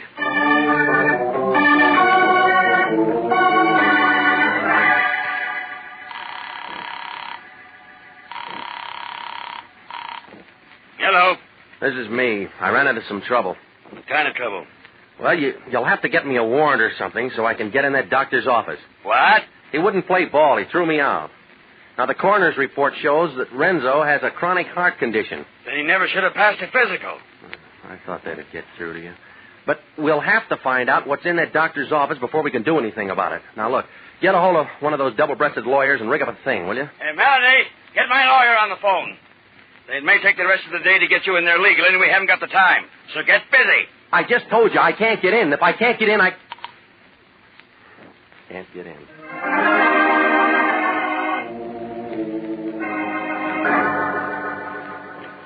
I hung up the phone, stepped out of the booth, and crawled into my car.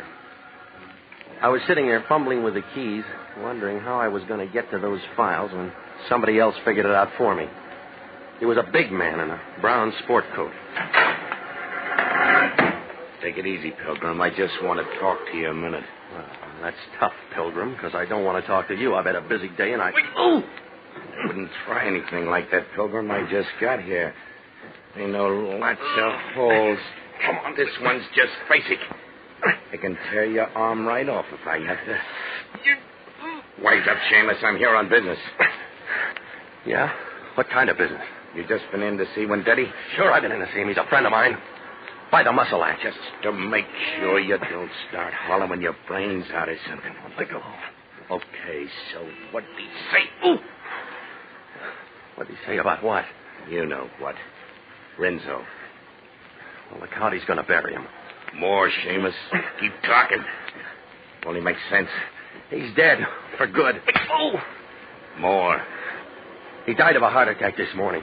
Somebody gets $35,000 because of it. And you've been seeing people. A doctor. When did he? Dame next on your list?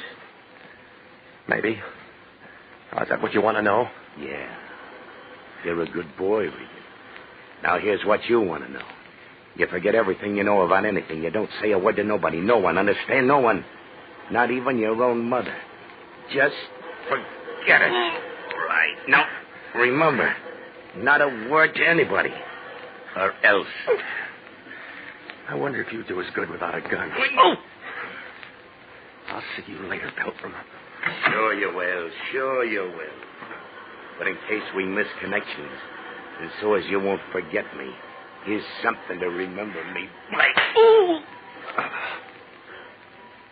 So long, Pilgrim.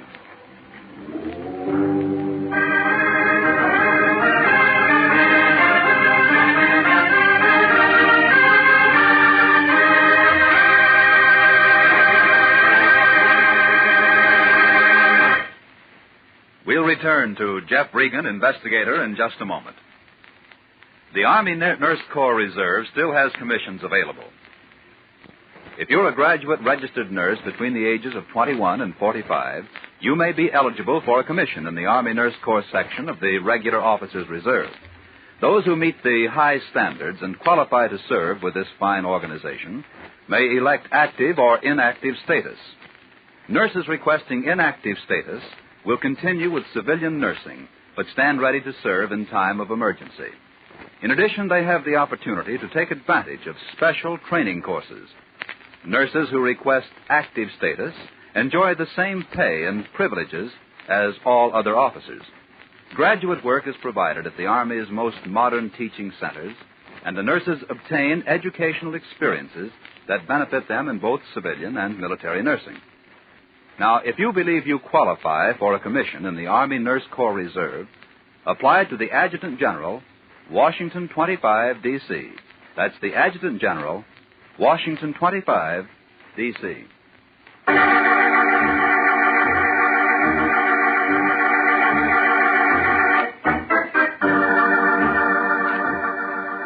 And now, back to the story of the Lonesome Lady and Jeff Regan, Investigator.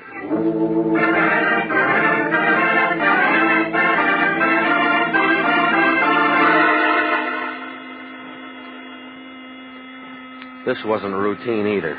It was brass knuckles, a big man in a brown sport coat in the front seat of my car. I guess I fell onto the horn into my steering wheel. I couldn't seem to sit up straight and get away from the noise.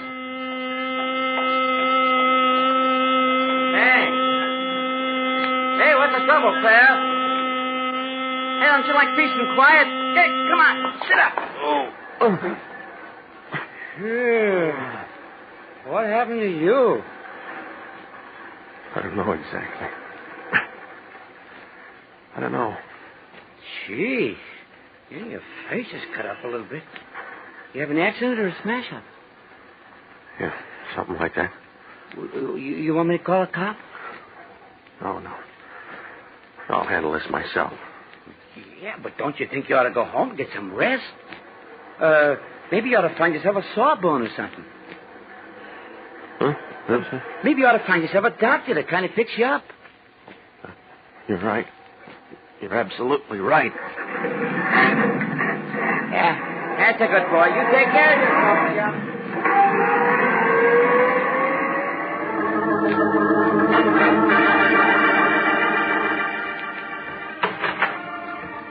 Oh, it's you again. Says doctor on the door, doesn't it? The office is still open, isn't it? Yes, but I thought Dr. Wade told you that he didn't want you here. I heard him, but this is different. If he doesn't see me now, I'll phone the state medical board and the lawyer and anybody else who's handy and make him a first-class Simon Legree for refusing me emergency treatment. Now, cut him out. Oh, you're hurt, Mr. Regan. Oh, please sit down.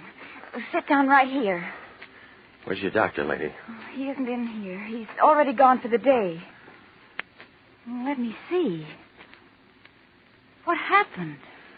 You tell me, lady. I'm just a peaceful citizen looking for a doctor. Sit still. That's a nasty bruise on your forehead.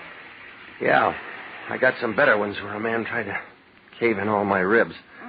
Hold still. Lift up your face to the light. That's better. Ooh. Tender? Mm-hmm.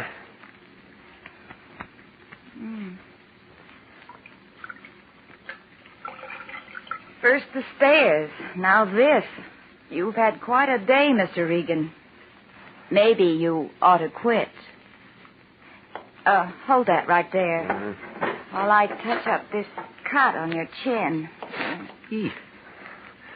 There. Who'd you say you worked for? International Detective Bureau. I'd resign if I were you. They're working you too hard. What's happened lately isn't exactly routine. What happened lately? Well, I found out that the man who died this morning had a chronic heart condition, and he should have never been insured. Your doctor's in this up to his ears for passing him. Go on. A big man in a brown sport coat doesn't want anybody to look into anything. He's the one who did this. That's right. That should hold you. Thanks. Oh, wait a minute. Where you live? Huh? Your address. I'm coming over to your place tonight. You are? If what you say is true, my doctor's going to get 5 to 15 in San Quentin for doing a fix on an insurance examination, and I might be dragged into it. And I wouldn't want that to happen. So? So I'm digging up that file and bringing it over to your place, and we'll see what's what. Why not look at it right now? Isn't here. We just moved to this place 3 days ago, and half the stuff is still in the old office. All right. I'll buy that. Try 1720 North Taft, 308. In about 2 hours. Why so long? You need some rest. Besides, your shirt's bloody. Well, what was that name? John R. Renzo, R-E-N-Z-O. All right. You can expect me. Feel better now? Yeah, much better. Oh. You know, you freeze me, lady. Your boss throws me out, you fix me up, you help me. Maybe I wouldn't have fallen down those stairs if you hadn't sent me out to eat alone.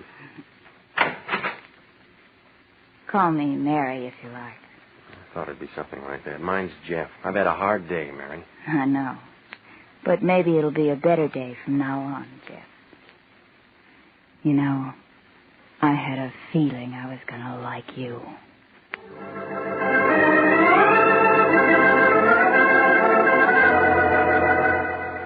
It was just about then that I remembered the beneficiary.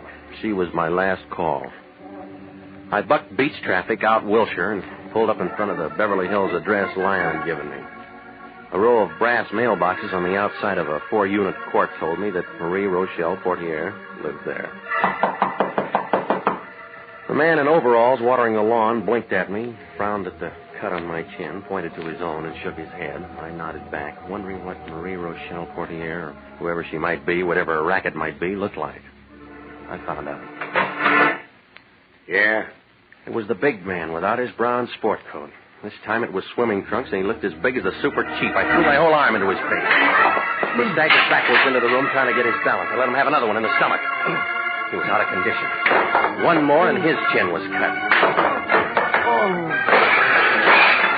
He went down, taking a lamp, a card table, and a glass of warm lemonade with him. Oh, yeah.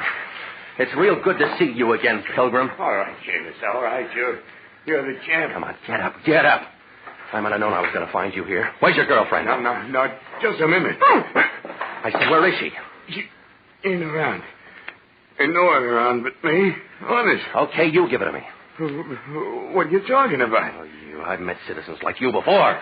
Oh, now, come on, make it straight. Oh, all right. Oh, you busted my head. I'll make it straight. Marie's my girlfriend. She calls me today, tells me what you look like. Tells me where you'll be. Tells me what to do. I do it. She knows who an insurance stick will go to. All right, go on. Catch you at Des Moines. You're nosy. She says to rough you up a little bit, make you forget what you're doing for a while. I find you like she says and do what she says. And, Nothing personal in it. What about the doctor? He split with you and her? Ain't no doctor in it. It's just me and Marie. How'd she fix it for Renzo to get insured? I don't know. She's got connections. She gets around. Right, smart guy. Come on, spill. Honest. That's it, Shamus. That's all there is to it. We worked it a couple of times before. I don't know how she fixes it, but she does. I do all the heavy work, and we get along fine. Now and then somebody gets excited, and I have to cool them off for a time, but well, that's it. Straight. Honest. Hey, what are you doing? Shut up. Well, now, don't call the cops. Give me a break, will you? Will you shut up?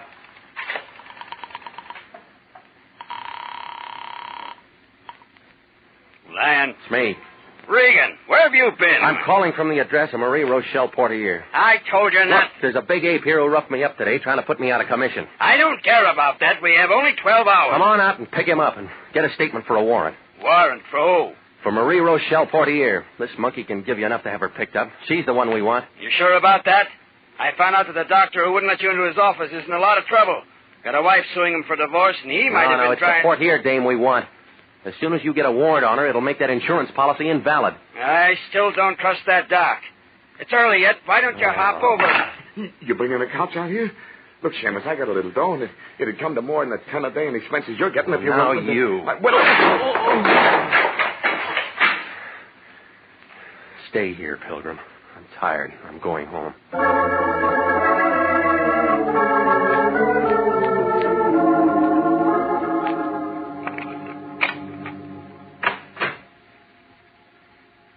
I've been waiting for you. Forget about me? No. The janitor let me in. I told him you were my brother. That's nice. You didn't come straight home and get some rest. No, I had a couple of things to do first. Well, sit down. I fixed your drink. Good. Hot day and all. Thanks.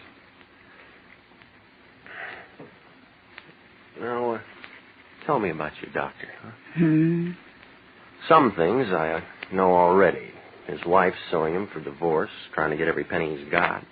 He doesn't like me. That's it. Or maybe he just doesn't like any private detective or anybody else who might be working for his wife, huh? Maybe. If I can spot a man who's being taken to the cleaners, he's one. He's pretty touchy these days about all the trouble she's probably caused him. What's this got to do with us? The stars are coming out. Just straightening out. Well, if that's the way things are with him, then my job's finished. Good. Now we can relax. You've been working much too hard. Jeff, put your arms around me. Feels good. Good to have arms around you in a big city like this. Such a big city. So many people. You're nice, Jeff. Sometimes it's so lonely. And sometimes it's like this.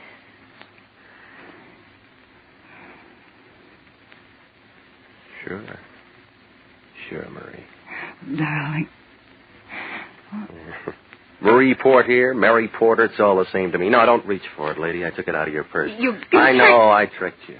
I've been wanting to trick somebody ever since you shoved me down that flight of stairs this morning, ever since you shagged your big boyfriend on me. I'll kill you.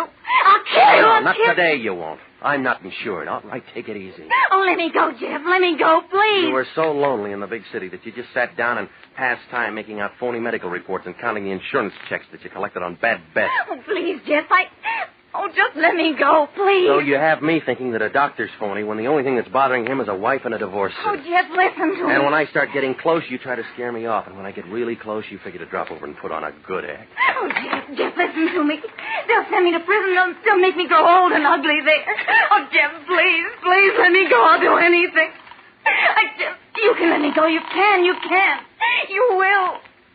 Oh, please, Lion. Jeff. It's me again. You got that warrant? Yeah, he's spilled. Where are we going to find that dame? She's probably skipped. Oh, no, she's at my place.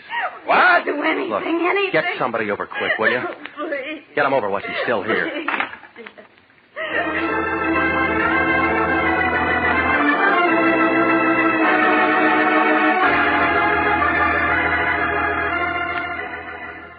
Well, I told it all to the Lion, and He told it all to the American Insurance Company.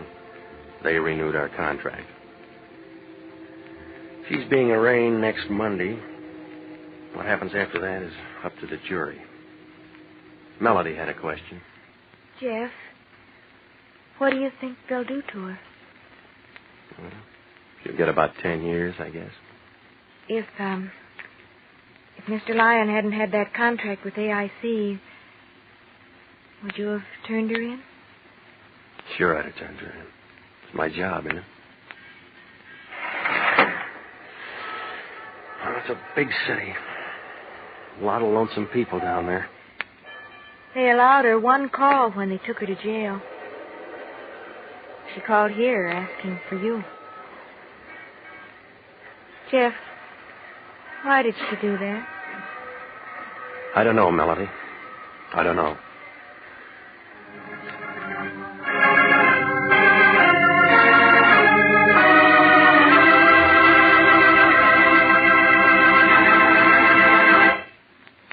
The easiest way to save for the future is to buy United States savings bonds. Your nearest post office, bank, or savings and loan association can accommodate you. Or you can buy bonds on the payroll savings plan. Just ask your employer to start deducting for a bond a month. A bond a month is good security for the years to come. For money in the future, buy United States savings bonds now. You will be glad you did.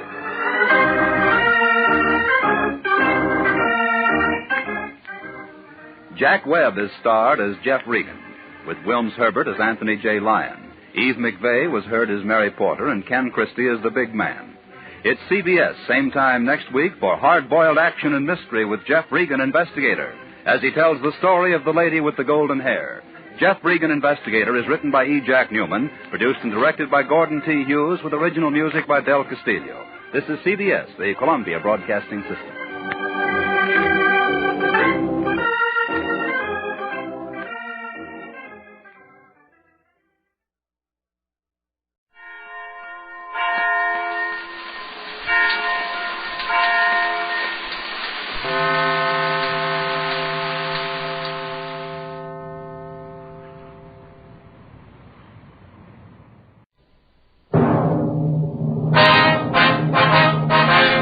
Sound off for Chesterfield.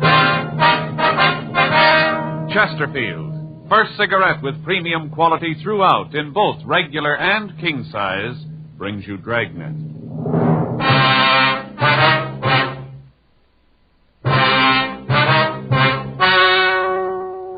Ladies and gentlemen, the story you are about to hear is true. The names have been changed to protect the innocent.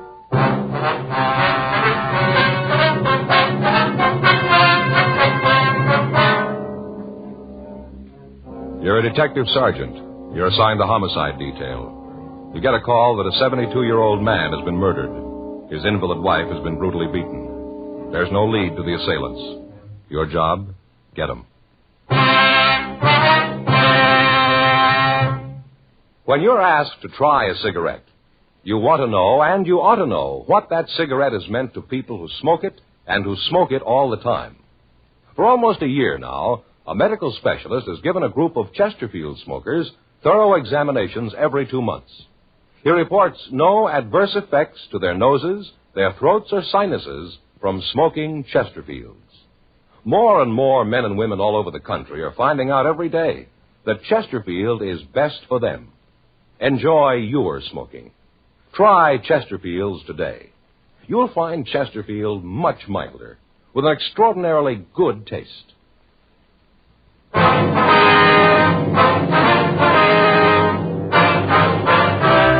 Dragnet, the documented drama of an actual crime. For the next 30 minutes, in cooperation with the Los Angeles Police Department, you will travel step by step on the side of the law through an actual case transcribed from official police files. From beginning to end, from crime to punishment, Dragnet is the story of your police force in action.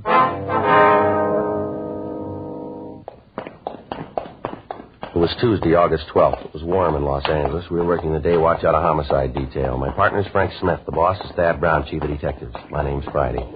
We were on the way out from the office, and it was 8:12 a.m. when we got to 8469 North Brighton Avenue. The front door. Yes? Mrs. Hurley? Yes, who are you? Police officers. This is my partner, Frank Smith. My name's Friday. Oh, well, it's about time you got here. Yes, ma'am. I wonder if we could see Mrs. Stone. I don't think so. The ambulance man's with her now, giving her some kind of pill, something to calm her down. Lord knows the poor thing certainly needs something. Yes, ma'am. We'd like to see her, please. Like I said, I don't know if you can. I'll have to ask the ambulance man. Well, I'm sure it's all right, ma'am, if you just let us talk to the attendant. You just wait here. I'll talk to him. Now, look, I don't like to be rude, ma'am, but this is a murder investigation. If you'll open the door, please. How do I know you're what you say you are? How do I know you're cops? Well, here's our identification. Well, looks enough like you, I guess. All right, come on. Thank you. Where is Mrs. Stone? Back there, in the back bedroom. I'll check with the attendant. Right, Frank. I wonder if you could tell us what you know about this, Mrs. Hurley. You just bet I can. You just bet. That poor woman back there. She's lying at death's door because you didn't do your job. You know that? Ma'am? At death's door. It's your job to see that things like this don't happen. That's what you're paid for. And look, just look. Her poor husband dead and herself all beaten. Poor thing. I just don't understand what the world's coming to when things like this can happen. Well, first, ma'am, there was no way we could stop this. I think you understand that. We're trying to clean it up now. We're going to need your help to do it. Now, if you just tell me what happened, please. Yeah. That's what you say. I know different. All right, Miss Hurley. The faster we can get started on this thing, the better chance we have of getting the people responsible for it. I suppose so. Well, what do you want to know? Well, if you'd please start at the beginning and tell me what you know about it. Yeah. Well, it started this morning. About 7 or 7:15, I think. I heard this noise at the back door, kind of a scratching kind of noise. And a moan, a little tiny moan. Sounded like it was way off, kind of in the distance. Yes, ma'am. First, I wasn't sure that I wasn't dreaming the whole thing. You know how it is when you're awakened out of a sound sleep. Yes, I understand. Well, it was like that. Took me about 10 minutes before I knew that there really was something there. Well, I got up and went to the door. And that's when I found her. Right there at the back door, kind of laying on the porch. I could see right away that someone had beaten her. That's when I called the ambulance. And then she told me about how her husband had been killed, and then I called you. The other car, the one with the men in uniform, come out. Mm-hmm. They looked around, and then they went over to the house. That'd be the Stones' house? That's right. Next door. I see. How about it, Frank? Well, it's pretty bad, Joe. They're treating her now. Can we see her? Only attendant says it'll be all right for a couple of minutes. Not much more than that. They're going to take her to Georgia Street. Okay. He said he'd let us know when we could talk to her. All right, fine. Did she tell you what happened, Mrs. Hurley? Anything at all? Just that there was 2 men. They come in and beat up on her, killed her husband. That was enough. One look at her, and I could tell she was hurt bad. And her an invalid. I just don't understand how anybody in their right mind could do a thing like this. I just don't understand it. Yes, ma'am. Now, you say that she's an invalid, is that right? Yes, they were involved in an auto accident a couple of years ago. Some drunk ran right into them, smashed the car all up, laid Mr. Stone up for a couple of months, and put Patricia in a wheelchair for the rest of her life. Can't walk at all. She crawled over here. Don't know how she did it. Great courage. Yes, ma'am. Did you hear anything at all last night? Any disturbances? Not a what thing, you told not me? a thing. Went to bed about 10, slept like a rock. Didn't hear a thing until this morning. That was about 7:15 maybe, like I said. Nope, I didn't hear a thing. Well, do you know if there was anyone that the Stones were afraid of? Anyone who might have done anything like this? Nope. I can't think of a soul. How about money, ma'am? Did Mr. Stone keep large sums of money around the house? Well, now, I don't know. You might have. Joe? Well, yeah, Hal. You want to see her now? Yeah, come on, Frank. All right. You going to want to talk to me some more? Yes, ma'am, we'll be back.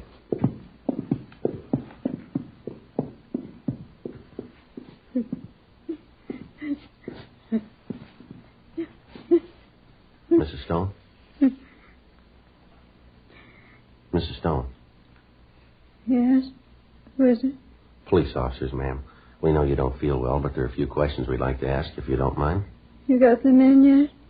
The ones who did this? No, ma'am, not yet. I tried to tell them. I tried. They just wouldn't listen. Ma'am. I told them to take whatever they wanted and leave us alone. Just leave us alone. I tried to tell them. They wouldn't listen. They killed Henry. They tried to kill me. Do you know who they were, Mrs. Stone? What? I say, do you know who they were? The men who did this, do you know who they were? Had you ever seen them before? No, I don't think so. It was dark. Then I heard them argue with Henry. I tried to get up. I tried to help him, but I couldn't. I screamed, but they didn't pay attention. Then they killed her. Ma'am, can you describe them for us? Tell us how tall they were, how they were dressed, maybe? They didn't know that I was there. Then they came into my room and they said they'd kill the other one, so they might as well kill me, too. I tried to tell them to go away, but they wouldn't listen. They just hit me and hit me and hit me. There wasn't anything I could do. Did they drive a car, ma'am? Is there anything you can tell us that might help us in identifying them? Did one of them use a name, maybe? They locked me in the closet. They put that pillow over my head. I don't know why. I told them they could take what they wanted. Take it if they just leave us alone, but they didn't. They killed Henry. They tried to kill me. All right, Mrs. Stone, everything's going to be all right here. Don't worry now. Just try and get some rest. Doesn't matter much now. Isn't anything that matters anymore. Nothing now that they killed Henry. All right, ma'am. Please try not to get upset. Joe. Yeah. Better get her downtown. Well, how's it look for her, Hal? What are her chances? Depends. Yeah. How hard she wants to try.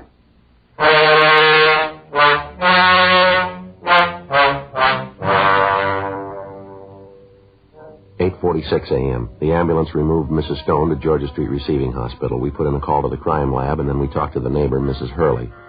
She could add little to what she'd already told us. She said that she'd heard no loud noises during the night and that she'd seen no one in the neighborhood acting suspicious. She told us, however, that Mr. Stone was known to have kept large sums of money in the house. She went on to say that he made no attempt to hide his distrust of banks and that he had often said that all of his money was on the premises. 9:02 a.m. Frank and I went next door to the Stone home.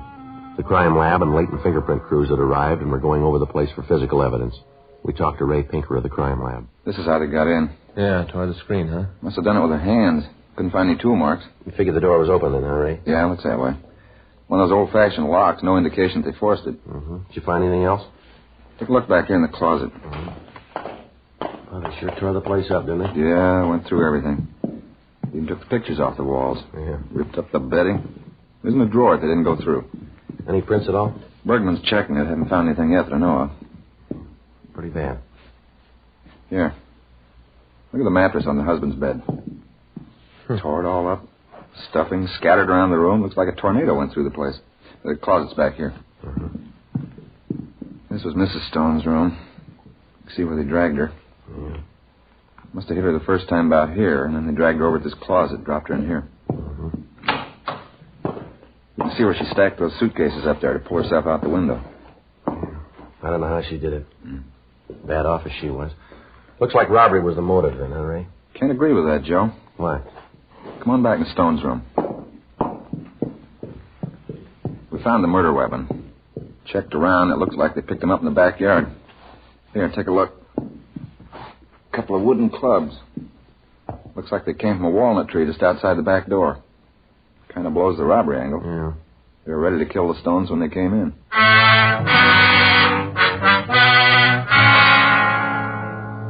9:30 a.m. The crime lab finished their investigation of the house. The backyard and the surrounding ground were gone over. In the soft earth at the foot of one of the walnut trees, a pair of footprints was found and plaster casts were made of them. On the lower limbs of the trees, we found the place where the two clubs could have been taken. The rest of the yard and the immediate vicinity were combed, but we found nothing. 12:15 p.m. Frank put in a call to Georgia Street Receiving Hospital. They told him that Mrs. Stone had been given emergency treatment and then had been removed to the county hospital. Her condition was listed as critical. They said that it would be some time before we'd be able to talk to her. 1:30 p.m. We began to canvass the neighborhood. From the people in the surrounding houses, we found that Mr. Stone had retired from the wholesale grocery business about 10 years ago. He devoted himself to the cultivation of prize roses and the care of Mrs. Stone. The neighbors told us that the Stones were quiet and that they seldom entertained. 3:15 p.m. We went back to talk to Mrs. Hurley. I knew you'd be back. Ma'am? I knew you'd come back to talk to me again. Could have told you a lot, but I thought I'd just let you try and find out for yourself. Didn't do too well, did you? Did you? I don't think I understand, Miss Hurley. Simple. Anything you want to know about this neighborhood, you come to the source. That's me. Anybody knows what's going on here, I do. Yeah, well, if you had information that you thought we should have had, why didn't you tell us before, ma'am? I didn't want to. Ma'am? I said I didn't want to. I still say that you were responsible for this whole thing, done your job, and it wouldn't have happened. Oh, I still haven't forgot. Oh, no, sir. Now, look, Miss Hurley, this is a murder investigation. I told you that before. A man has been killed. A woman's been badly beaten. We're going to need all the cooperation from you that we can get. I'm ready now. What? I'll cooperate. I'll tell you what you want to know. All right, Miss Hurley. First, do you have any idea who might have done this? You just bet I have. Who, ma'am? Their boy. Only one that's mean enough to do it. Only one. Their boy? Sure. Herman Jr. He's the one. You just bet. Why do you say that? Because I know, that's why. Mean kid. Always had trouble with him. Because the only trouble ever was between Patricia and me. Troublemaker. But he was pure and simple, a troublemaker. How old is this boy, Miss Hurley? 36, a real monster. You know where the boy is now? No, and I'm not interested. Happiest day of my life when he moved out of the house. Oh, he and I used to get in some arguments. Little brat. Stand there and think he was so big. Finally, Mr. Stone saw it. Told him to get out. Moved right out of the house, bag and parcel, right out. You mean that Mr. Stone and the boy had arguments? See? That's what I mean. No wonder people don't cooperate with you. I beg your pardon? I say something, then you ask me if I mean it. Of course I mean it. I wouldn't say it otherwise. Like people who ask, what time is it? You tell them, and then they ask if you're sure. If they don't want to believe you, why do they ask you in the first place? Yes, ma'am. Were you there at the time, ma'am? No, I wasn't. It was a warm night. Just a couple of months ago, all the windows was open, and I just couldn't help seeing into their house. You know, houses being close together. You can understand it. Yes, ma'am, we can understand. I don't like the way you said that, young man. Well, I didn't mean anything by it, Mrs. Hurley. Well, I suppose not. But I don't want you to get the idea that I'm the nosy type. Oh, no, ma'am, not at all. Well, anyway, Mr. Stone told Herman to get his things and get out. Right out. That night. Uh-huh. Well, did the boy leave that night? Oh, yes. Went right into his room and packed. Said he'd never come back. That he didn't want anything more to do with the old man. Mm-hmm. Then his father said that was the way he wanted it. He was going to cut him out of his will. Well, you can just believe that's when the trouble really started. Well, now, where was Mrs. Stone all this time? Well, she was in her room, but she come out. Wheeled herself right out. Told them to stop this foolishness. She always was kind of pampering the boy. I think myself that's what caused him to be like he was. You know, tied to his mother's apron strings all the time. Yes, ma'am. That's when Herman said that about doing something. Said that the old man was senile. Said that he was crazy. And that the money was his, and he was going to see that he got it. Mm-hmm. Said he meant to have it if he had to kill somebody. 4:10 p.m. We got the full name and description of the Stone boy from Mrs. Hurley. We went back to the office and ran the name through R&I. We found a Herman Stone, Jr. with a record listing 3 arrests on charges of 4127A LAMC. We checked out his last known address, a hotel on South Hill, and found that he'd moved several weeks before. The manager gave us a forwarding address, and at 6:10 p.m., Frank and I drove out to see him. It was a large apartment hotel on Wilshire Boulevard. We talked to the desk clerk. Sure, I know Herman. Nice guy. Once in a while he gets a little loud, but most of the time he's a real nice guy. Is he here now? I don't think so. Let me look. Key's here. I think I saw him go out about an hour ago. He wasn't feeling too well. Bad hangover. Any idea where you might be? No, like I said, I didn't talk to him. Just saw him go out. You know what he does for a living? Herman? Yes, sir. I don't think he does nothing. Plays the horses a little bit, picks up a buck that way. Good player. Sure knows the dogs. Given me a couple of tips. Didn't do any good. He sure does all right. Made a real killing yesterday. Must have hit it for about $4,000 or $5,000. That right? Yeah. Showed me the money this morning. Real big roll. At least $4 or $5 grand. Tips he gave me never did that good. You got any idea where he was last night? So what's this all about anyway? Herm done something? Well, it'd be better if we talked to him. Oh, yeah. Well, yeah, I guess you guys know what you're doing, huh? Well, yes, sir. He asked me if I knew what he was doing last night. Uh-huh. I sure do. He really tied one on. Of course, with his luck, I don't wonder. Really tied one on. Sir? Loaded. He got in here. He had a bottle. So you won't say anything about this to the management, will you? No, sir, we won't. Couldn't have that happen. They don't approve of drinking while I'm on duty. You understand. Kind of stuffy, but that's the way they look at it. Uh-huh. Like I said, old Herm rolls in here, and he's got this bottle. Asked me to have one with him. Well, I don't like to get him sore, so I do. And we have a couple of more. Old Herm, that boy can really put it away. Yes, sir. What time was that? Let's see. I guess about 7, maybe 7:15. Mm-hmm. Did he go out after that? Sure didn't. Killed the bottle, and then he passed right out, cold. Slept there on that couch. Uh-huh. No, sir, old Herm didn't go anyplace.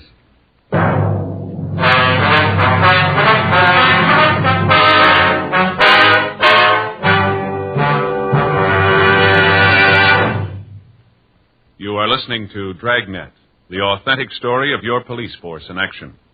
Chesterfield is the first cigarette to offer smokers premium quality in both regular and king size.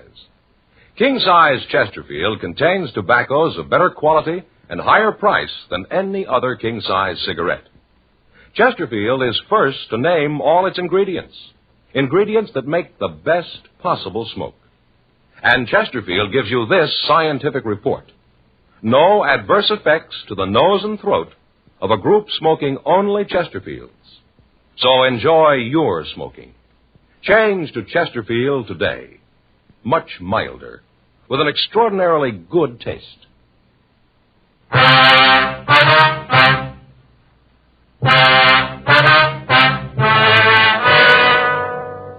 8:12 p.m. Herman Stone returned to the hotel. Frank and I talked to him for about an hour. He appeared quite shaken when we told him of his father's death. We questioned him about the money that he'd suddenly come up with. He explained that he'd won it at the races. He gave us the name of the man who accompanied him to the track. Frank and I checked with him and found that Stone's story was true. We checked his shoe size and found that it was not the same as the print found at the scene of the murder. 10:46 p.m. We called the office and they told us that we'd gotten a message from the county hospital. Mrs. Stone was able to talk. She wasn't completely out of danger, but barring a relapse, she was expected to recover. Frank and I drove out to the hospital and talked to her. I wish I could help you more than I have, but there just isn't anything else. Well, could you give us any idea of about how tall they were? That'd be pretty hard to do, Mr. Friday. I was lying down when they came into my room. I could only guess, but I'd say maybe as tall as you. I don't think much taller. I see. Now, how about their build, ma'am? Was it heavy or slight? I can't be sure. I guess if I must say one or the other, I'd have to say they're about medium. One was very strong, though. Ma'am? The one that carried me to the closet. He was strong. Just lifted me out of bed and carried me over to the closet and threw me on the floor. Did your husband have any large amounts of money in the house? Yes. Yes, he did. Herman never believed in banks, not since the crash. Always said that he could take care of the money as well as they could. Yes, ma'am. He had all of his savings in the house, kept them in the mattress on his bed. Do you know about how much that might be, Mrs. Stone? I'd only be guessing, but I'd say maybe $12,000 or $13,000. Herman didn't discuss finances with me. He always thought it was a man's business, that I shouldn't have to worry about it. I tried to tell him, tried all the time. What's that, ma'am? That he should put the money in a bank. He used to talk about it, too. I know that didn't help any. Well, who did he talk to, Mrs. Stone? People in the neighborhood. He used to tell them that he didn't get the interest, but that he always knew just where his money was. He used to ask them if they could say the same. Mm-hmm. Can you think of anybody in the neighborhood who might do a thing like this? Oh, no. We've lived there for a long time. No, none of them would even think about it. I see. Did you or your husband have any enemies? Anyone that you had any arguments with, maybe? No, there wasn't anyone. Mr. Friday? Yes, ma'am? Does my son know about this? Does he know that his father is... Does he know about it? Yes, ma'am, he does. He's outside in the hall right now. He said he'd like to see you. Poor boy. Never did get along with his father. I tried to make them understand each other. I tried so hard. Didn't seem to do any good. Mm-hmm. Well, if there's nothing else that you can tell us, ma'am. There's one thing. I hate to mention it. It seems so silly. What's that, Mrs. Stone? When they were arguing with Herman in the next room, they got very loud. I thought that I recognized one of the voices, and I can't be sure, but at the time I thought it. Yes, ma'am. Then when they came into my room, I was pretty sure. But I could be wrong, and I wouldn't want to cause anybody any trouble. I wouldn't want to make a mistake. Well, who do you think it might have been? Whose voice do you think it was? It sounded like Smokey's. Who? Smokey. He used to do some work around the yard for Herman. That was a year or so ago. I haven't seen him since then. Well, do you know where we can get in touch with him, ma'am? No, I don't. As I said, I haven't seen him in over a year. What's his full name, Mrs. Stone? I don't know. But that's why I thought it might be a little silly. I don't even know his right name. He just told us his name was Smokey. The young man always had a cigarette in his mouth. Chain smoker, I think he'd called. Uh-huh. Herman used to kid him about it, smoking all the time. I don't think Smokey liked it. He was a pretty serious young man. He used to get a little angry at Herman. I see. Can you give us a description of the man? Oh, yes. Nice-looking boy. I hope I haven't made a mistake. I hope I haven't done the wrong thing. Well, don't you worry about it, Miss Stone. What? That's his worry now.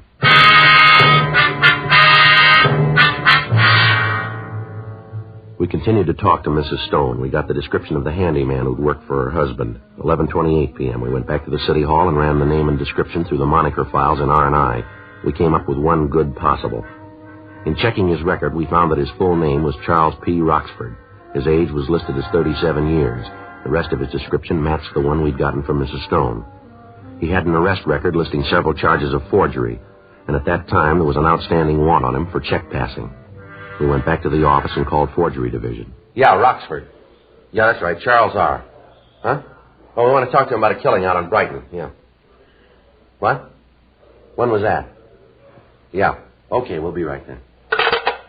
Well, that's a break. What do you mean? They know where he is? They got him.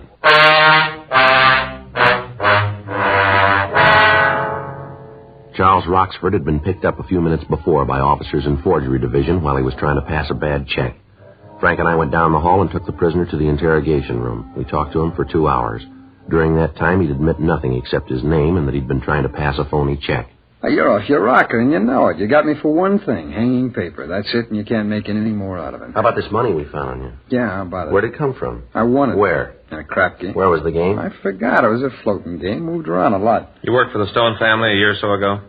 I don't know. I might have. I worked for a lot of people. You worked for them? I might have, like I said. They seem to think you did. All right, so I did. What's that mean? You ever have any arguments with Stone? No. Got along good. Never had no trouble. His wife thinks different. Oh, that's so? That's right. And she's off a rocket, too. Now, look, maybe you guys got all night, but I haven't. You aren't going anyplace. Well, how about booking me in? Let's talk in the morning, then, huh? All right, fine, Roxford. As soon as you answer a few more questions. I told you all I know. Maybe you forgot something. Let's go over it again. What do you say? All right. Where do you want to start? Well, can you tell us what you've been doing the last few days? Any day in particular, or do you want to run down minute by minute? You just tell us what you've been doing, will you? Let's see. This is Tuesday, isn't it? Yeah, it's Tuesday. All right, let's start with Monday. That all right with you? Come on, get on with it. Well, I got up yesterday morning about, I think it was 11:30, lit a cigarette, got dressed, went downstairs and had some breakfast. Interesting? Go ahead. Oh, I can spice it up for you, if you want. It's kind of dull when you tell it straight. Well, you just tell the story, man. Oh, what are you guys trying to prove? What are you trying to tell? What'd you do last night? I had dinner and went to a show. Where'd you eat dinner? Place down on the Spring. Did you eat alone? Yeah. What'd you do then? Like I said, I went to a show. Who went with you? Nobody. I didn't say anybody went with me. Oh, I must have thought you said that. Yeah. I went alone. Right. Where'd you go after that? I walked around, had a couple of drinks. Where? A bar down on 5th. What time was that? About 12:30 or so. Anybody with you? No. You know the bartender? No, I never went in the place before. Then you got no way of proving you were there. No, do I have to? It'd help. Well, why? I'm a big boy now. I don't have to explain anything to you guys. Now get off my back, will you? I'm getting sick of playing footsie. Where'd you go after you left that bar? I went home. Where's that? It's a place over on 4th. What time did you get in? I don't know. Maybe 1:30, 2. Mm-hmm. Desk clerk see you come in? No, he's asleep. How long ago did you say you worked for the Stones? I didn't. You said I worked for him a year ago. Is that right? I guess so. I forgot. What's this bit about the Stones? You got any way of proving where you were last night? Like I said, I don't have to. That's the way you look at it, mister. You're in trouble if you can't come up with an alibi we can't break. That right? Yep. Why? Because Mrs. Stone got a good look at you. She couldn't have. The lights were out. Yeah, no, that's clever, Roxford. You want to tell us about it now? Come on, Roxford. All right, I should have known. I should have known. I never should have done it, but I didn't have any choice. You can't figure that, can you? What do you mean? Well, I owed this money. The guys were getting tired of waiting. They said I had to come up with it. I didn't have any choice. Is that right? Sure. Well, you can see it, can't you? I had to come up with the money. I tried to win it back. The more I played, the more I owed him. There just wasn't any other way. I knew old man Stone had it. Wasn't doing him any good, and I needed it, and I knew where he kept the money. Who was with you? Jackie Forbes. You know where we can find him? Yeah, I'll tell you. All right, you want to get the stenographer, Frank? Yeah. I should have known. Should have known, but there just wasn't any choice. There wasn't any other way. Well, why'd you kill him? He knew who I was. There's no choice. I had to. Is that right? Well, sure, you can see that yourself, can't you? I couldn't find any other way. You didn't look very hard, did you?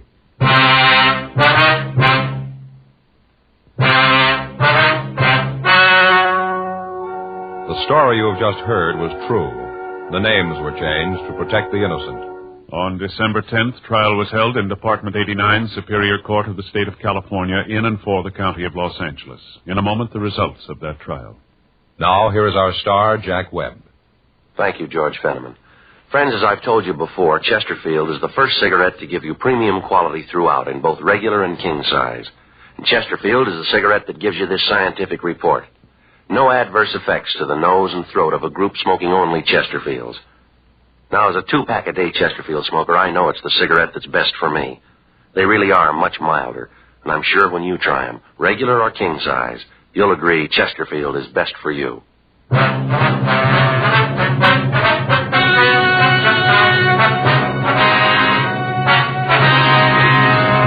Charles Richard Roxford and Jack Allen Forbes were tried and convicted of murder in the first degree. They were executed in the lethal gas chamber at the State Penitentiary, San Quentin, California.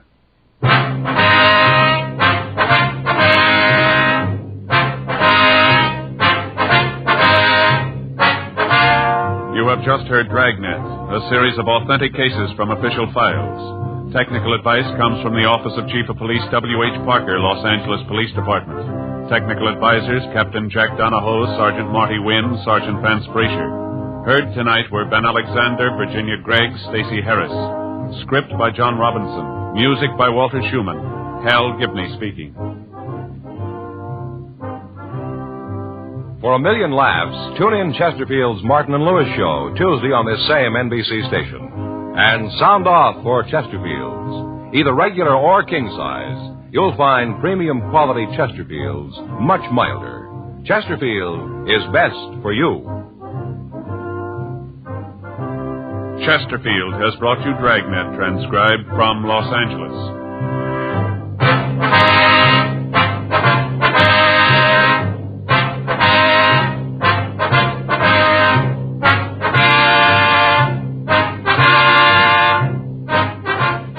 Tonight, it's Adventure with Barry Craig, confidential investigator on NBC.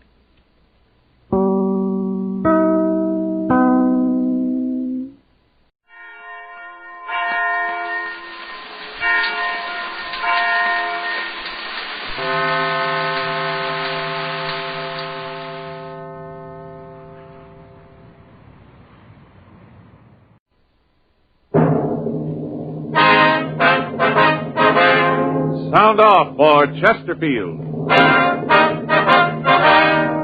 Chesterfield, first cigarette with premium quality throughout in both regular and king size, brings you Dragnet.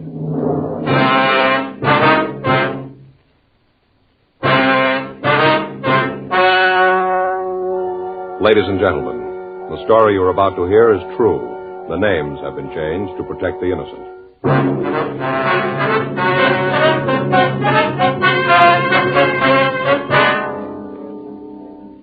You're a detective sergeant. You're assigned to Bunko Fugitive Detail. You get a call from another city to pick up a burglary suspect. You know the name he's using. You know where he's living. Your job, pick him up. When you're asked to try a cigarette, you want to know, and you ought to know, what that cigarette has meant to people who smoke it and who smoke it all the time.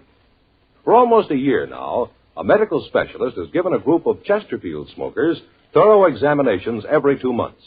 He reports no adverse effects to their noses, their throats, or sinuses from smoking Chesterfields. More and more men and women all over the country are finding out every day that Chesterfield is best for them. Enjoy your smoking. Try Chesterfields today. You'll find Chesterfield much milder, with an extraordinarily good taste.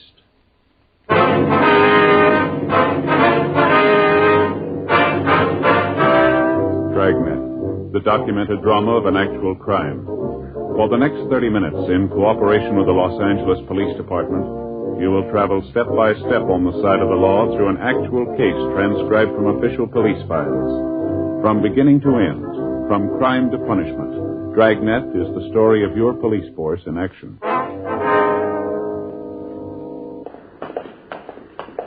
It was Tuesday, June 4th. It was hot in Los Angeles. We were working the day watch out of Bunko Fugitive Detail. My partner is Frank Smith. The boss is Captain Steed. My name's Friday. We were on our way out from the office, and it was 9:42 a.m. when we got to the corner of Selma and Fountain. The Arizona Carlton Hotel. Guess we check over there, huh? Yeah. You got the mugs? Yeah, right here. I'm awfully sorry, Mrs. Hartfield. Yes, I know we say each room is air-conditioned. Well, yes, ma'am, but it is true. I know, ma'am, but the air conditioning is on full now. All right, ma'am. Yes, I'll send some right up. I'll be with you right away. Front, here, boy. Get some ice water up to Mrs. Hartfield in 502 right away. No, sorry to keep you waiting. It's all right, sir. What is it you wanted? We're police officers, sir. Here's our identification. There's nothing wrong, is there? Don't know what I'd do if anything else went wrong. The air conditioning unit went out this morning, making excuses. I don't know how much longer the ice water's going to hold out. What is it? What's wrong now? Do you have a Mr. George Richmond registered here? Probably gives his home addresses in the desto. Richmond, let's see here. Wait a minute. Sir? How do I know you're what you say? Police department's always sending out circulars saying to be careful about this sort of thing. It's a respectable hotel, you know. How do I know? Well, here's our identification again, sir. I showed it to you before. Oh, Friday. How about yours? Yeah, here you are, sir. All right. Can't be too careful. Your own office says that, you know. Careful. Anybody can come in here with a badge. Yes, sir. And if you just check the register for us, please. Yeah, sure thing. Oh, yes, sir. Here he is. Richmond George, Modesto, California. Is he here now? No, checked out day before yesterday. Oh, excuse me. Yes, sir. Registration desk. Yes, Mrs. Hartfield. Yes, ma'am, I know that's what we advertised. Well, yes, ma'am, but it's on the way up. No, ma'am, I sent the boy myself. Yes, ma'am. I'm sure he'll be there. All right, Mrs. Hartfield. Yes, ma'am. I may quit. Now, what was it you wanted with Mr. Richmond? Well, you said that he moved out, huh? Yes, bag and baggage day before yesterday. You leave any forwarding address? No, I talked to him when he left. Didn't say a word about where he was going. Was there anyone in the hotel he was especially friendly with? Anybody who might know where we can reach him? No, kind of kept to himself. Nice fella. Sure tipped good. Kept to himself, though. Is there anyone around the place who might know where he was going? Bellboys, maybe the waitress in the coffee shop? Oh, no, I hardly think so. He didn't eat here. Don't blame him. Well, thank you very much, sir. Here's our card. If you hear anything from Mr. Richmond, we'd sure appreciate a call. You bet. I'll give you a ring. You get any mail while he was staying here? No, nothing. Not even a phone call. Didn't use the room for anything but to sleep. Real quiet. Good tipper, though. Did he drive a car, do you know? No, not that I know of. Say, come to think of it, you might check with Ernie. Ernie? Yeah, drives a cab, usually right out in front. He picked up Mr. Richmond one night. He might be able to tell you something. All right, sir. Thank you very much. If anything comes up, appreciate that call. Okay. Hope you get what you're looking for. Registration desk. Yes, Mrs. Hartfield. Let's go, Frank. All right. I know, ma'am, but the ice water's on the way up. I can't understand why it isn't there, but I am the manager. Fellow out there might be him. Yes. Yeah. Excuse me a minute. Yeah? Your name, Ernie? That's right. What can I do for you? Police officers. We'd like some information. Well, I got a permit to park here. No, it's not that. We'd like to know if you remember picking up a George Richmond here. Oh. Richmond, huh? Yeah, that's right. Richmond. No, the name doesn't make any bells ring. What's the guy look like? You got those mug shots, Frank? Oh, yeah. Here you go. You a cop, too? Yes, sir. I'm an officer. Yeah. You kind of look like one. Is this the guy? Yes, sir, that's him. You remember picking him up? Yeah, seems I've seen him before. Yeah, good tipper. Yeah, I picked him up, let's see, a couple days ago. Drove him downtown. Sure, downtown. Remember where you took him? Gee, it was a couple days ago, like I said. Yes, sir. I haven't got the slightest idea.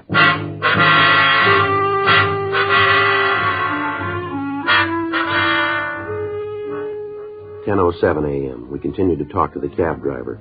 He was sure that he'd picked up George Richmond on Sunday night, but he was unable to tell us where he'd taken the suspect. We drove back downtown and checked with the cab company. On the driver's waybill, we found that he'd made 3 pickups that night from the hotel on Fountain Avenue. The first stop listed was a large cafeteria in downtown Los Angeles. We checked with the cashier. She was unable to identify the mugshots of Richmond. The second stop was a large apartment out on Wilshire Boulevard.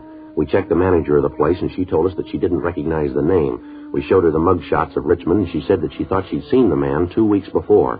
When she asked him what he wanted, he said that he was looking for a Miss Norman. Because of the way he'd acted, the landlady hadn't told him that there was a tenant by that name living in the place. She gave us the apartment number of the Norman woman, and Frank and I went up to see her. Want to try it again? Yeah. Police officers. What? Police officers, we'd like to talk to you. Just a minute.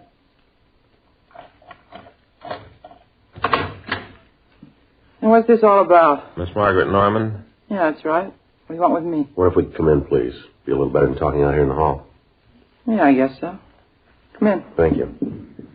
My name's Friday. This is my partner, Frank Smith. Pleased to meet you, ma'am. Yeah. Hi. You alone here, Miss Norman? Yeah, I just got up. Have to excuse the way the place looks. Kind of messy. Yes, ma'am.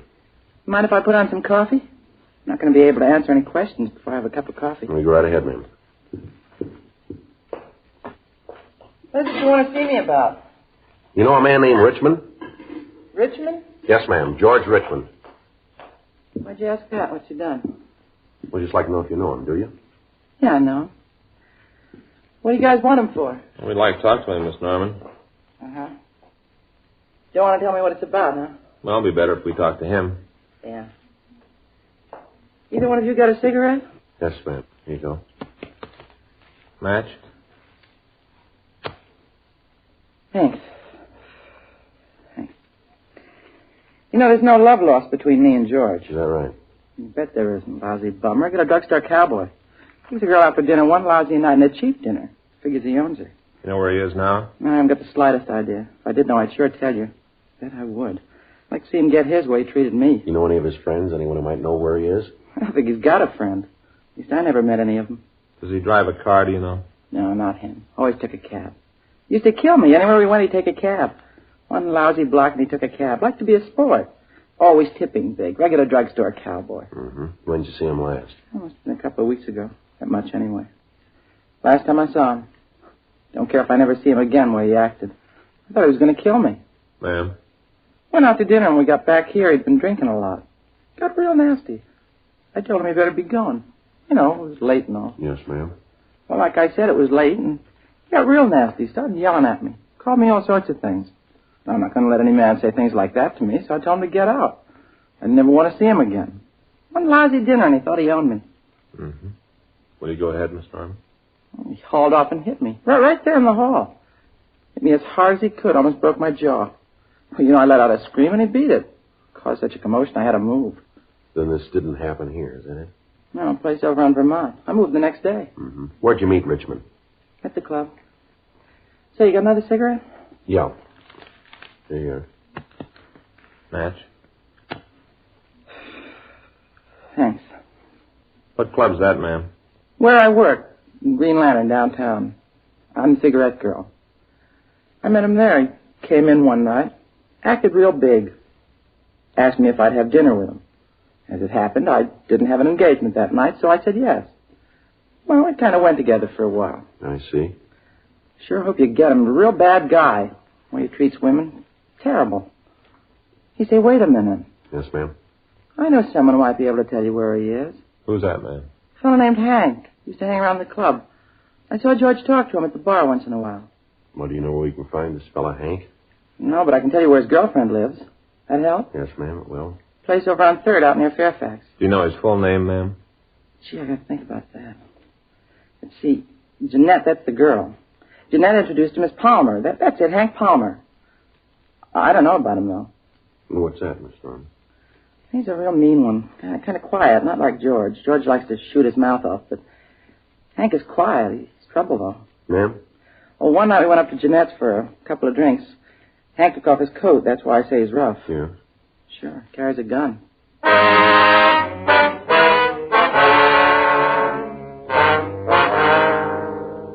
1:45 p.m. We got the description of Hank Palmer, and then Frank and I drove back to the city hall. We ran the name and description through R&I, but we got no make. We sent the name to George Brereton, CII, up at Sacramento. We got communication off to Washington, asking them for information on Palmer. We also checked the name of Palmer's girlfriend through our records, but we got no information. We contacted Captain Steed and arranged for a stakeout to be placed on the apartment of Palmer's girlfriend, Jeanette Allen. 2 days went by. Palmer and Richmond failed to make an appearance. We talked to Jeanette Allen, but she couldn't supply us with any information as to the whereabouts of the two men. Descriptions of the men were broadcast. Informants were questioned. We contacted the Modesto Police Department, and they sent us all information on the places Richmond was known to frequent while he was in Los Angeles. The kickback from Sacramento and Washington gave us no new information on Richmond, but Washington had him listed as having 2 arrests for armed robbery and ADW in the East. Another week passed. The stakeouts on Jeanette Allen's apartment continued. No sign of either of the men. Sergeant Al Panoges of the Bunko Fugitive Detail worked with us in trying to trace their movements. On Saturday, June 15th, we got word from an informant that Richmond and Palmer had been seen in town. We checked with the stakeout at the apartment, but they'd seen nothing of the 2 men. Frank, Al Panoges, and I drove out to relieve the stakeout. Hey, Panoge. Yeah, Frank. Sure hot in this room, isn't it? Air just laying there. Yeah. Paper says it's the hottest June 15th on record. Is that Miss Allen? Yes, Sergeant? Now, you haven't heard from Palmer at all since he got back, is that it? No, not a word. I don't really believe he's in town. I'm sure if he was, he'd look me up. Never done this before. Uh-huh. Say, would it be all right if I got a glass of water, miss? Sure, help yourself right out in the kitchen. Thanks. How about you, Joe? Want some? No, no, thanks. Al? Yeah. Joe? Yeah? Cab's stopping out in front. Man getting out. Might be one of them. Guy's wearing an overcoat. On a day like this? You come in here, Al? Yeah. Yeah, cab's pulling away. Okay. You want to take that side of the door, Frank? Right. You better go into the bedroom, Miss Allen. You think there's going to be some trouble? Well, it depends on the way he wants it. Oh, well, I guess you know best. I hope not. All I need is to have to move again.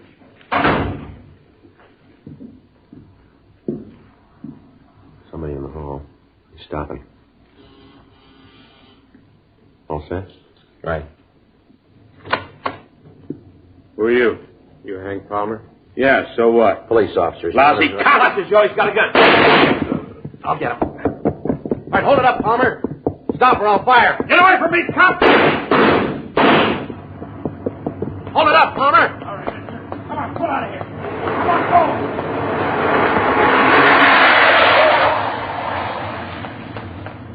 Get in the call, Frank. Gray Mercury. License number is 1S69105. Right. Better call an ambulance, too. What?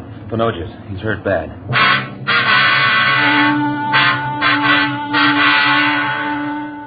June 15th, 8:40 p.m. Sergeant Al Panoges was removed to Georgia Street Receiving Hospital. His condition was listed as critical.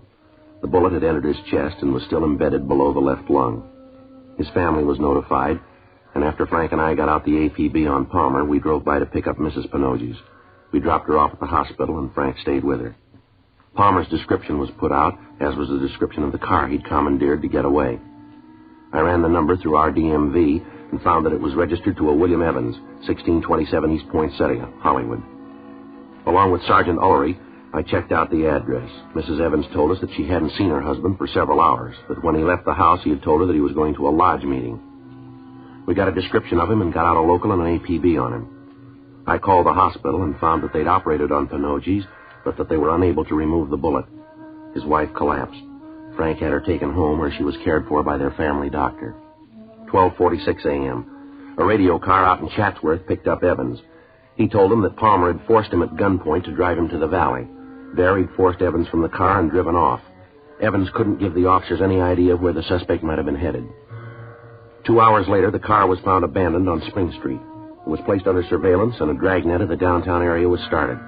Metro Division assigned 20 teams of men to make a block-by-block search of the vicinity. The details at the bus stations and at the airports were alerted. 4:12 a.m. I got a call from Frank, and I drove over to Georgia Street Receiving Hospital. Hi.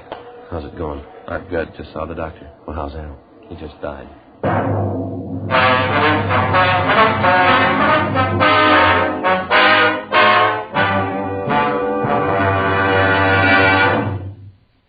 You are listening to Dragnet, the authentic story of your police force in action. Chesterfield is the first cigarette to offer smokers premium quality in both regular and king size. King size Chesterfield contains tobaccos of better quality and higher price than any other king size cigarette. Chesterfield is first to name all its ingredients that make the best possible smoke. And Chesterfield gives you this scientific report. No adverse effects to the nose and throat of a group smoking only Chesterfields. So enjoy your smoking. Change to Chesterfield today. Much milder, with an extraordinarily good taste.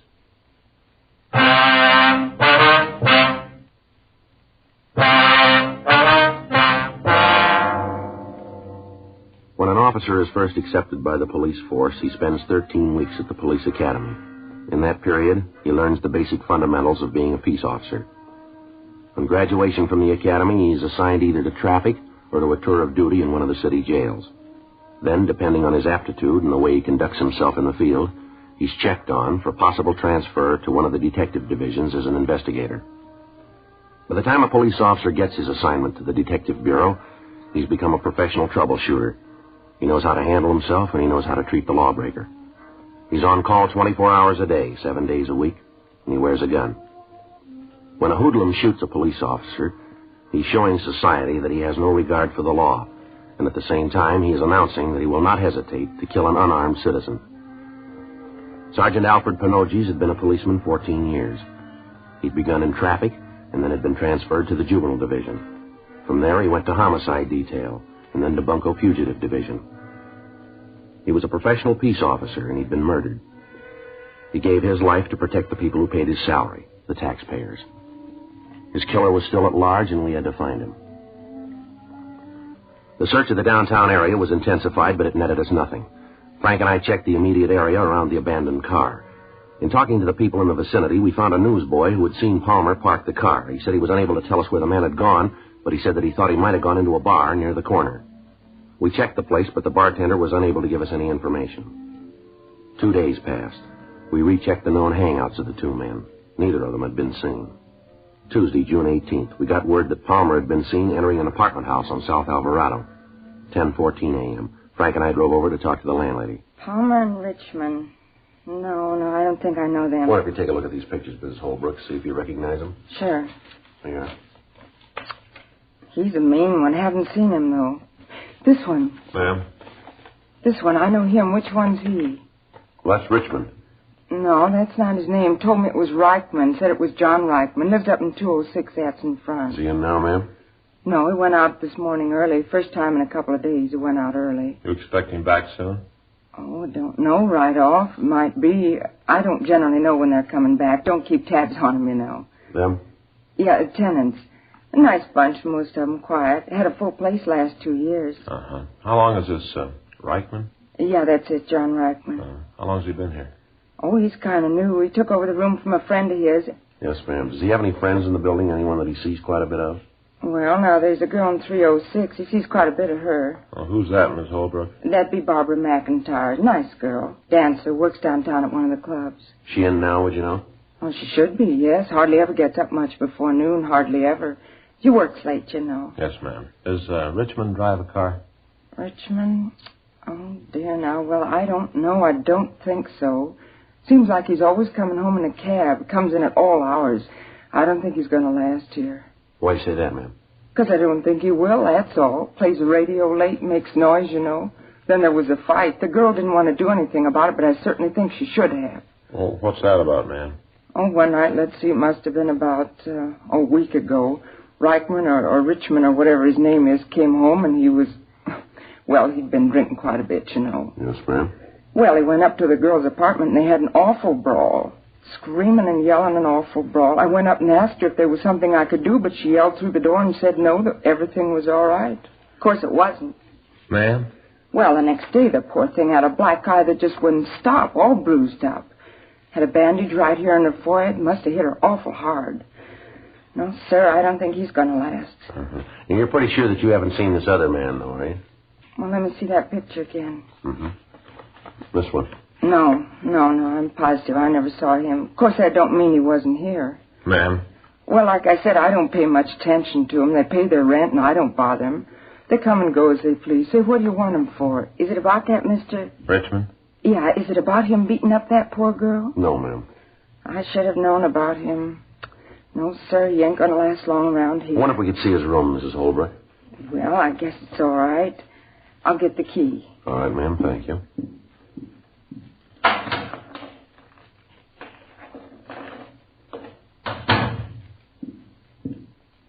Here you are. It's right up the stairs and then to the front of the hall. It's on the right at the far end of the hall. Well, we'd rather you'd come up with us, ma'am. Oh, well, all right. Glad to help. The way he must have beat that girl, a fiend, that's what he is. He sure isn't going to last long around here. No, ma'am, he sure isn't.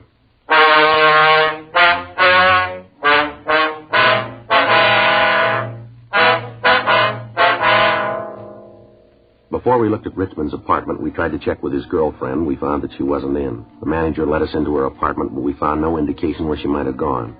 Then we went downstairs and searched Richmond's place. He wasn't there. The landlady stood by while we searched the place. In a closet, we found a small arsenal, a gas grenade, a sawed-off shotgun, and 2 boxes of shells. There were also several revolvers, along with over 150 rounds of ammunition. We called the office and arranged for a stakeout on the building. Sergeants Ullery, Gerard, Gilmore, and Miller came out. Gerard and Gilmore covered the front entrance. Ullery and Miller were stationed at the back of the building, and Frank and I covered Richmond's room. The residents of the apartment were warned to stay inside their rooms and to keep their doors locked. 10:30 p.m. There was still no sign of the suspects. We waited. 11 o'clock, 11:15, midnight. Joe? Yeah? Looks like it might be them. Cab pulling up in front. How about Gerard and Gilmore? No, can't see him from here. Yeah. Looks like Palmer and Richmond. They got the girl with him. Where is she? She's walking between them. Makes it tough, huh? Yeah. Well, I won't try to take him on the street this way. They're coming in the building. Uh-huh.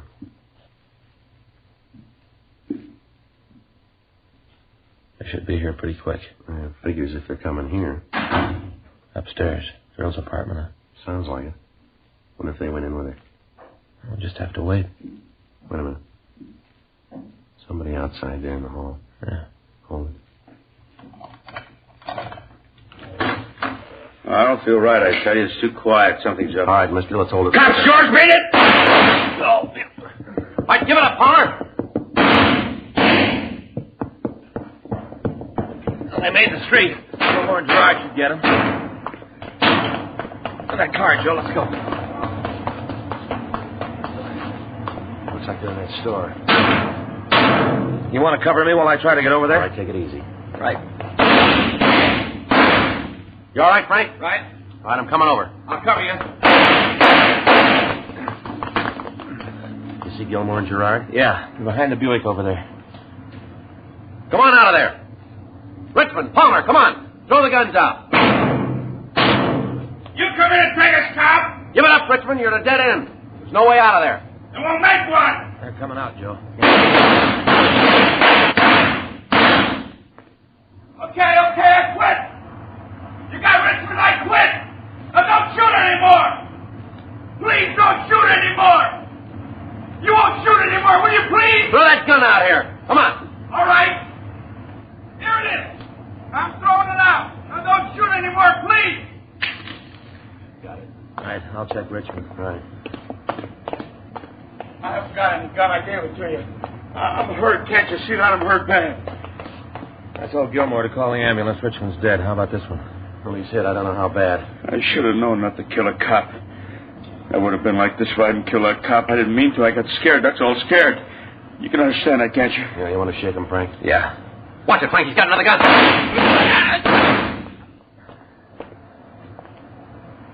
You all right? Yeah. Palmer? Palmer. I'll check him. How about it? He's dead. Look here, Joe. What's that? He had these in his pockets. Must be 50 or 60 rounds of ammunition there. Yeah. Doesn't look like he was ready to quit. He was ready.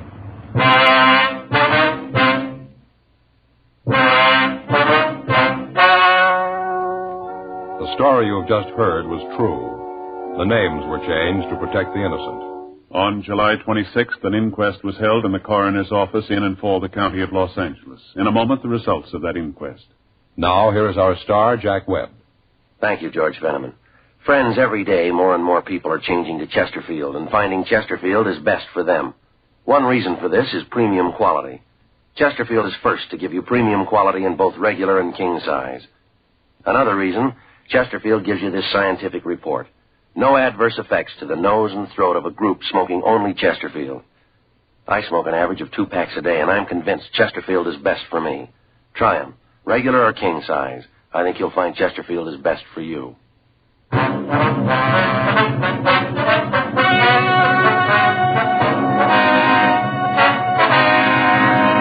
At the coroner's inquest, it was found that the deaths of George Thomas Richmond and Henry Donald Palmer were justifiable homicide. It was found that they were armed and were killed while resisting arrest.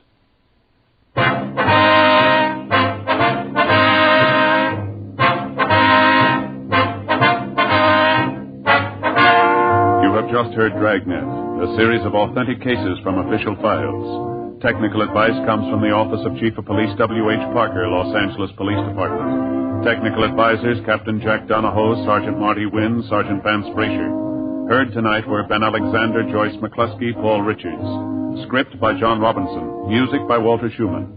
Hal Gibney speaking. For a million laughs, tune in Chesterfield's Martin and Lewis show Tuesday on this same NBC station.